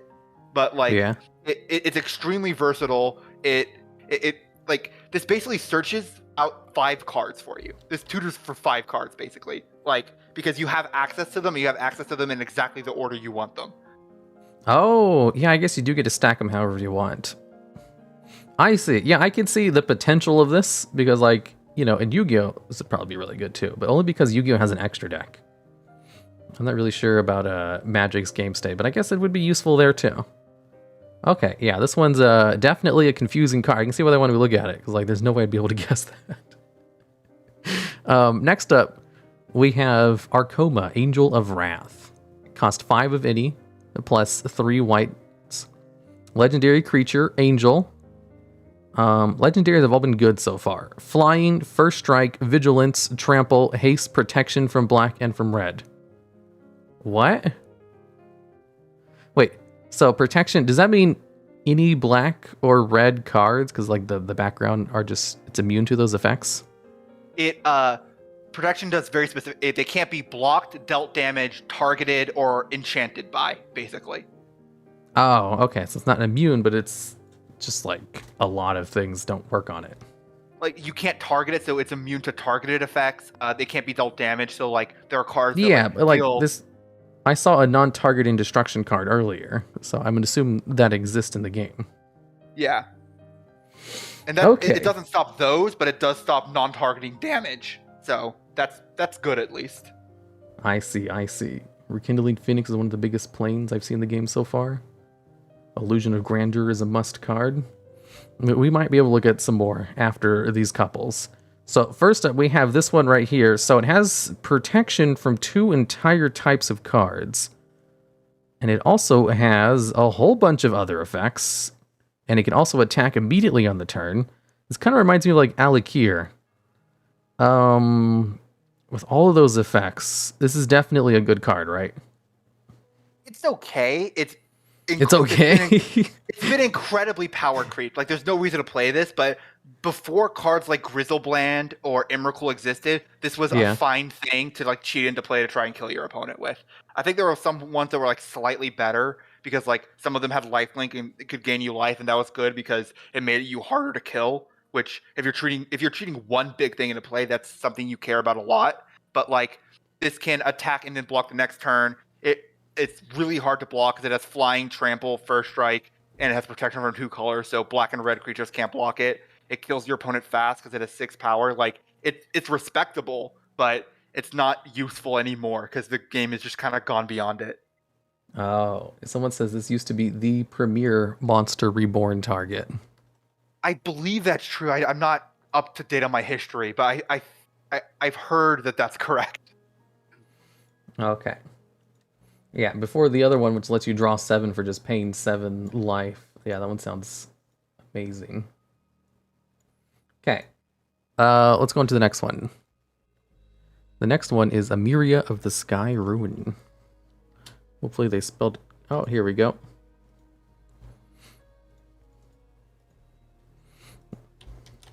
Angel of Wrath. Someone said Booba. Is this a waifu card too? The last one? Magic's equivalent to it? A little. Because it doesn't seem like Magic doesn't really have the waifu cards. Not really. Yeah. Okay, so next one we... What? There are, like, Liliana, I guess, is the closest it gets, but it's not as far as, like, Yu-Gi-Oh! Or Pokemon go. Yeah. I'm surprised Pokemon went in the direction at all. Let's see. Amiria, the Sky Ruin, land. Amiria, the Sky Ruins enters the battlefield tapped, which means you can't use it. At the beginning of your upkeep, if you control 7 or more planes, you may return target creature from your graveyard to the battlefield. Tap. Add a white mana to your mana pool. So, return a target creature... So, if you're playing this in a deck that has a bunch of lands, is land the white mana? Yeah. Okay. Oh. No, wait. Planes. This is not a planes, but planes produce white mana. Oh, okay. So it just works normally. So if you just have this land, then at the beginning of each of your turn, you get to just add a creature back to your hand if you have 7. But you said getting 7, so it's not very good. So I'm going to assume this card right here is good, regardless of that, because you just get to add a card back every turn. Is that true? It's not worth playing a tapped land for it. There are better utility lands, and like it's okay, but you're Not gonna hand to the lose more. battlefield? Oh, it's a special summon. Oh, that's even better. Yeah, and then like if this comes online, it is good, but you lose more games because it comes in tapped, and you win because it starts reanimating stuff. Oh, that's sneaky. Mana efficiency is really important, right? Like The you're first giving up mythic I like ever thought pulled. seizing your opponent on turn 1 to play this card. If this is the first land you play, right? Like you could do something impactful, or you could play this and hope that you live for 8 more turns. Gotcha. Yeah, so I guess unless you're playing a stall deck that's able to special summon something good every turn, probably not that great. See, someone says the first mythic I ever pulled was Lord of the Void. Don't even know if that's good or not. Is Lord of the Void good? I don't even know what that card is. What's a mystic? A mythic is a rarity. It's the top rarity in Magic. Oh. Okay, yeah, like the ultra rares and Duel Links. I don't know what the top rarity is in Yu-Gi-Oh. Okay, next up we have Tarmogoyf. They even gave me a pronunciation guide and I forgot. How do you say his name again? Tarmogoyf. Tarmogoyf. Okay, gotcha. Tarmogoyf, 2 mana, 1 divinity plus 1 green creature. Lurgomoyf. Lurgoyf, I think it's how it's pronounced. Lurgoyf. Tarmogoyf, the power is equal to the number of card types amongst cards in all graveyards, and its toughness is equal to that number plus 1. What? Card types? So, is that like their creature type? No, card types are the types of card. There are 8. Land, creature, instant, sorcery, enchantment, artifact, planeswalker, and then there's a really weird one called tribal that they don't even print anymore. Oh, okay. So amongst card types in all graveyards, the number of cards... So it has like a maximum attack you can get if you just have like everything in the grave. Yeah. And then its toughness is plus 1. So I'm assuming you'd play this in a deck that's able to get at least a handful of those into the graveyard pretty quickly. And it's only 2 mana. So if there's 8 types, let's say you get like 5 of them. It'd be a 5/6 for 2 mana, which sounds really good. I don't know how easily you'd be able to do that early in the game. But even late game, if you're able to drop a whole bunch of these, that's still pretty good for only 2 mana. So probably a decent card. Is it good? This card was really, really good until like pretty recently. Like it was meta defining like 7-8 years ago, and it's like slowly been being power crept into obscurity. Oh. It was insane when it was first printed. Like this is on average a 4/5 in most games. Like you turn 1 fetch, shock, so that's a land. You cast Thoughtseize to get a card out of their hand. That's another card type plus a sorcery. This is a 3/4, and then like one more thing that's a 4/5, and it's super overstated. And like having a big dumb overstated thing isn't good unless you're paying very little mana for it. And one or 2 mana for an overstated creature is very worth it. So this was extremely good, and it's just kind of slowly become worse. But it seems like it'd be hard to get all those types of cards in the graveyard so quickly. It's not. It's just really not. This is on average like a 3/4 or a 4/5. And like, remember, okay. Fetch lands. You're always playing fetch lands. You're always sacrificing a land. You're playing instants and sorceries. Oh. You have both of those. Those go to the graveyard naturally. Creatures die all the time. That's 4 card types right there. Like, okay, gotcha. That's not hard to do. Someone says, for context, unless you have a way to put extra planes into play, the earliest you could use the special summon effect would be turn 9. Oh, the other one. Yeah, on Amaria. Oh yeah, that seems garbage then. What game lasts until 9 turns? Fetch land is a +1/+1, or fetch land's like really common? 95% of decks play fetch lands. Like if you're not playing that's super common then.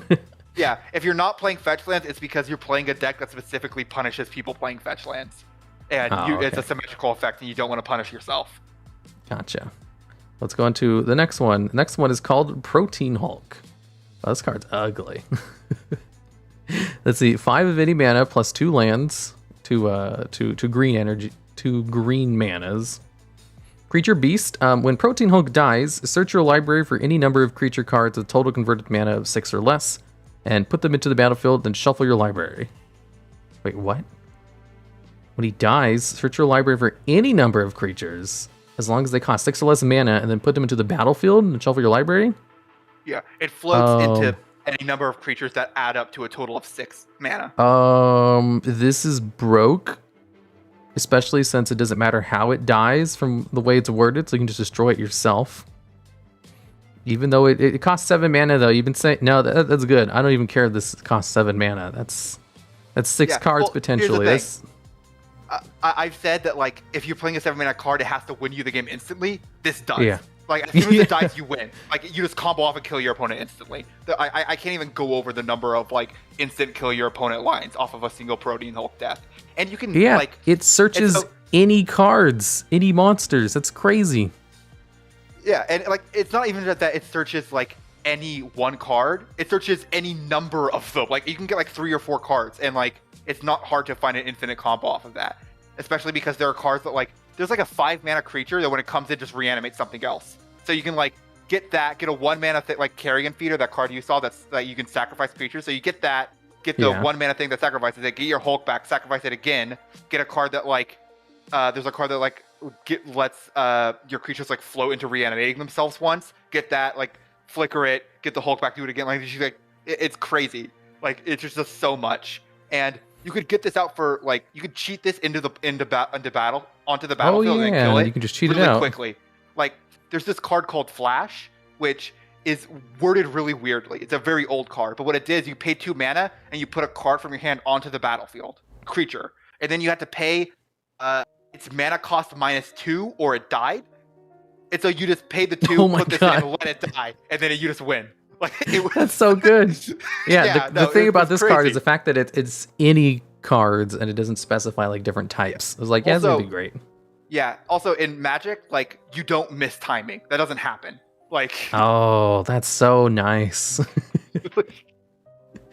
Someone said look up Shahrazad. Okay, I'll put that into the list. Oh, please look that up. That's very good. I can't believe they printed that card.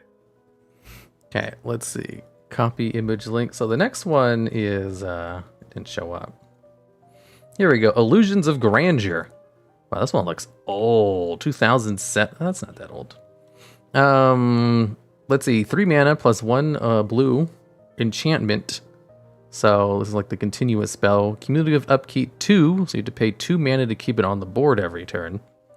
When illusion it's 2 and then 4 and then 6. It doubles. Exponential. Yeah. When Illusion of Grandeur comes into play, you gain 20 life. When Illusion of Grandeur leaves play, you lose 20 life. This seems like it's just asking to get MST'd. Do they have MST equivalents destroying enchantments in the game? Oh, you can kill enchantments really easily. Only certain colors can, but you can kill it for like 1 mana. Okay, so this card's probably garbage if you can just destroy it that easily. Unless there's some combo where you really just want to have a whole bunch. Wait, what about that one card where you pay 7 life to draw 7 cards? Is that the combo with this? Have you considered what would happen if you gave this card to your opponent? They get the life point cost? You gain 20 life, then if it leaves the battlefield, they lose the 20 instead, and that's your life total. You start at 20. You can just give this card to your opponent when it's on the field already? Yeah. What? You can't do that in Yu-Gi-Oh! Yes, you can. You can in Magic. There are cards that's like, cool, target player gains control of target permanent you control. Oh my god. Like, okay, never mind. That's really good. Yeah, this card was awful. It was unusable until someone figured out that donate. You could donate this to your opponent and they would just die, or they have to keep paying like more and more mana to the point where they couldn't do anything and would die eventually. Yeah. Because Search of it. donate. Oh my god. Okay, I can just read donate off for you because you don't. It's fine. Yeah. What does it say? Donate. What is? It's a 3 mana sorcery. It costs 2 and a blue. Target player gains control of target permanent you control. That's how you gave it to your opponent. So you play this, you would pay like 2, play a land, pay 3, give it to your opponent. You would be at 40. They would then have to start paying more and more mana to keep it alive, or they would lose. And this doesn't see play anymore because it's too slow. But like, it used to be incredible. I see. Yeah, it seems like even if they do destroy it before you give it to them, you would just gain the life back, and it wouldn't be that big a deal. Well, I mean, you So just go back to the life total you started at. You would yeah, gain exactly. 20, You just lose go back 20, to so your life point total. So even if they tried to stop the combo, it wouldn't be that detrimental because you're just losing the mana cost, and that's it. you mostly like it's more that you lost the card advantage of like this card and then the donate that you tried to give it to them with. Like that's the bad beats of it. Yeah, I guess you would save the interrupt for when you're about to activate donate. Okay, so let's go to the next one. There's only a handful more of these. Next up, we have Glee Max. This looks like Mother Brain. Wait, what? This cost 1,000,000 mana. Legendary artifact. You choose all targets for all spells and abilities. Okay. Help us, R&D. Under mental domination of So- alien brain and jar, only chance. Glee Max blatant disregard for flavor text. Send help. So to explain, Magic has these things called the unsets, which are joke sets. They Yeah, I think they I've heard aren't of legal. these. They aren't real. They're silver bordered, right? This is a silver bordered card. This is Uh-huh. not. This is a joke, right? It's 1,000,000 mana. It does some dumb thing. I love that this card exists. I love the unsets, but like you can't even play this in tournament. So like I just assume like this card, whatchamacallit, you just cheat it out because the mana cost, you're obviously not supposed to bring it out. I mean, you could cheat it out and it would be strong, but I feel like it wouldn't be that. I don't know. Like people haven't played it in competitive settings, so it's hard to know how good it would be. But I feel like there are probably better things to do. 1,000,000 mana. You choose all targets for all spells and abilities. That seems decent. 1,000,000 mana. Obviously, I don't think you can pay this cost naturally. It doesn't seem like Magic really has those kinds of numbers. Nah, I mean, Okay. Next up, we have. Wow, this one's really old. It costs 2 mana, two white mana, sorcery.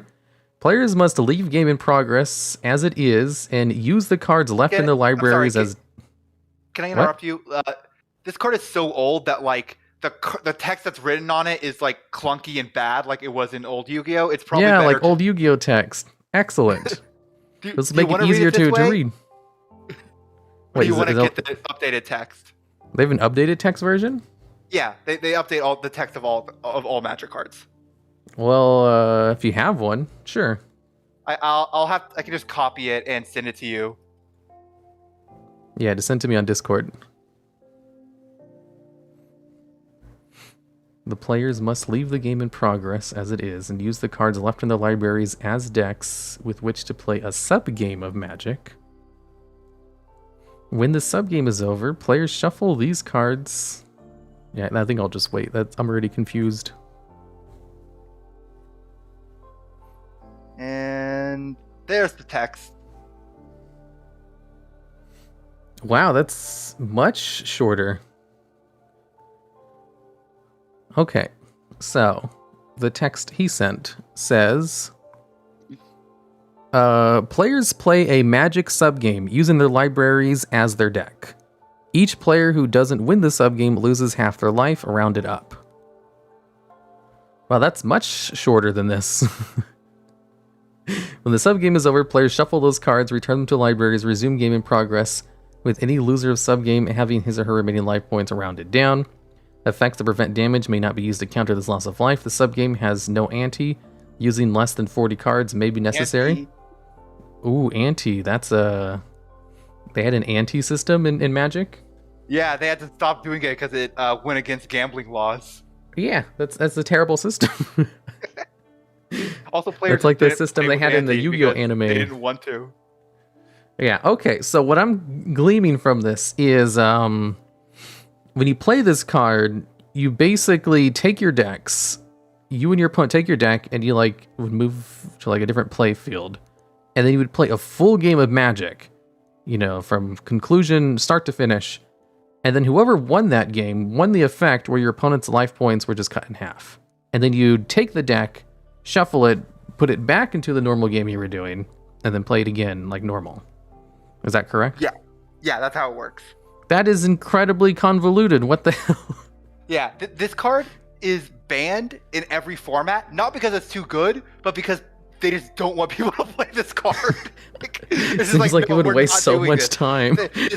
This is like the self-destruct button thing, where it's just like, no, you're not doing that.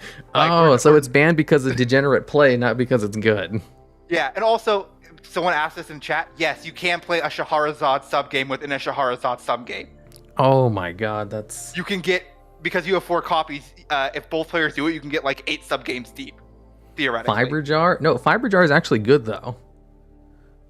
This is This is just like wasting time. It's like a self-destruct button. The reason self-destruct button is banned is because it wastes time. Look up Jeweled Bird for interesting anti-things? Okay. Jeweled Bird. We'll probably have to make this the last one because we're nearing at the 2-hour mark. Okay. Jeweled Bird. This one says it costs 1 of any mana. It's an artifact. Remove the Jeweled Bird from your deck before playing, if not playing for ante. Tap, draw a card. Put your contribution to the ante into your graveyard and replace it with Jeweled Bird. Wait, what? So if you're playing an ante card, how does the ante system work? I think what happened is like after you started, like you drew your hands, I think you would just like take the top card of your deck and add it to the ante, and whoever won took all the cards from the ante. Oh. And people just chose not to play with it because you didn't have to, and no one wanted to, and then they stopped doing it because... Yeah, because it's a terrible system. So apparently this card right here would just replace itself with that ante? It would replace the ante card with it. Yeah, that way you wouldn't lose a good card, you would just instead lose Jeweled Bird, correct? Yeah. Oh. But you'd have to waste 1 bandit to do this. This is like basically if you milled your best card in your deck, most expensive one, you're like, I don't want to lose that. You'd play Jeweled Bird as your backup plan so that you don't lose it. Yeah. The craziest ante card is like, it's called Contract from Below. It's like a 1 mana sorcery. You have to add a card from like your deck to the ante, but then you just discard your hand and draw 7 for 1 mana. Like, and that card would be banned for power level reasons if it wasn't banned because it's an ante card. Yeah, ante. So they actually had effects that work with ante, huh? That's crazy. Yeah, it was real. Early Magic was a weird time.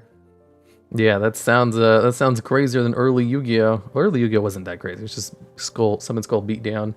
So my favorite uncard is our market research shows that players like really long card names, so we made this card to have absolutely longest card name ever, Elemental. Let me look this up. It reminds me of a card in the Dragon Ball Z card game, which was called like Millions and Billions and Trillions of Majin Buu's Destruction Beam Attack. Oh my god, this one's crazy. Yeah, I love it. It like wraps around the card. Let me see here. Are great. Card name ever Elemental. It costs 3 mana. Our market research shows that players like really long card names, so we made this card to have the longest card name ever, Elemental. Creature Elemental. Art Rampage 2. Whenever this becomes blocked by a creature, it gets +2/+2 for each card, and the blocker's art beyond the first. The blocker's art? What? Yeah, it's an unset. They just did whatever they wanted. It didn't matter how funny. dumb it was. I vaguely remember when they have a card where you like tear it up and you throw it and it destroys things that it touches. Is that correct? Yeah, because there's an actual card called like Chaos Orb that like you have to like flip it up in the air. It have to go like a certain number of feet up, and it would fall down, and whatever it landed on, it would destroy. And so there's an old story of someone activating that card, tearing it up, and then throwing it on their opponent's board to kill all their stuff. And so in reference to that, they made a card that like the effect is that you rip it up and throw it and do that and blow up everything it touches. Oh, okay. That's hilarious. You can only use the card once unless you tape it back together. Yeah. So I guess this will be the last one. This one was said it's a fun card to check out. Nissa Ravane, 2 mana +2 land, Planeswalker Nissa. Search your library for a card named Nissa, chosen, and put it into the battlefield and shuffle your deck. Wait, that's the +1 effect. That's supposed to be not something +1. +1, you gain 2 life for each elf you control. -7, search your library for any number of elf creature cards and put them onto the battlefield and shuffle your library. This card's broken, isn't it? No, this card's awful. What? First off, Nissa's Chosen is it's like a 2-mana 2/3. That's only effect is that when it dies, you instead put it on the bottom of your library, so it's not a good card. Gaining life for a +1 isn't good, and you're never going to activate that -7 because you're just going to die first, or they're going to kill Nissa. So it doesn't really do much. Oh, I just saw it as like special summon a monster from your deck for a positive, thing to your reputation or whatever that's called. It's a lot harder. Okay, first off, all planeswalkers like plus abilities are beneficial. So that's not like that is how it's supposed to be. You're supposed to want to plus them. Oh, okay. And like just generically, like having a creature on the battlefield isn't anywhere near as useful on Magic as in Yu-Gi-Oh, because you can't like link summon, you can't synchro summon, you can't do anything. Yeah, I guess that's true. Like there are you can like sacrifice them to effects, but you have to like draw that effect naturally and play it for mana and then activate its ability to do stuff. Like there isn't a side, there isn't like an extra deck that can just turn resources in play into cards that are useful. I see. Yeah, that's true. I always forget like other games don't have an extra deck. Extra deck is a very unique part of Yu-Gi-Oh, which turns normally lame token cards into broken effects. Okay, so we'll call it here. This is the last one for this. We'll end the stream here as well. Thanks everyone for coming. Thank you PumkinSwift for coming on and explaining rules. It makes things go a lot faster because you can explain context to everything without having to wait for chat. Yeah, it was a lot of fun. I really had a really good time. Yeah, everybody should take a look at PumkinSwift's his YouTube channel. He has one magic video there. Yeah, I'm in the process of I'm in the process of editing a second video. It's been recorded and the script is written, obviously, so it's just the editing process that's left. Yeah, I'll put his channel link in chat. Okay, and with that, I'm gonna end it here. We'll have another stream like this next week. I was in contact with someone who says he's a Digimon and Dragon Ball Z expert, but I don't know what we're going to do next week yet. Magic custom card review? I don't know enough about Magic for that. I should do that, honestly. Yeah, you should. You should. Nobody else does custom cards. Like, there's a really active subreddit for Magic custom cards. Shadowverse? Yeah, I'd love to do Shadowverse too. I kind of know Shadowverse, and I know it's a super waifu-heavy game. Okay. All right, so we're going to end it here. Goodbye, everyone. See you next week or some other time if you follow my Twitch, because I stream randomly. Not randomly, I'm trying to have set times, but I haven't set times yet. Until next time.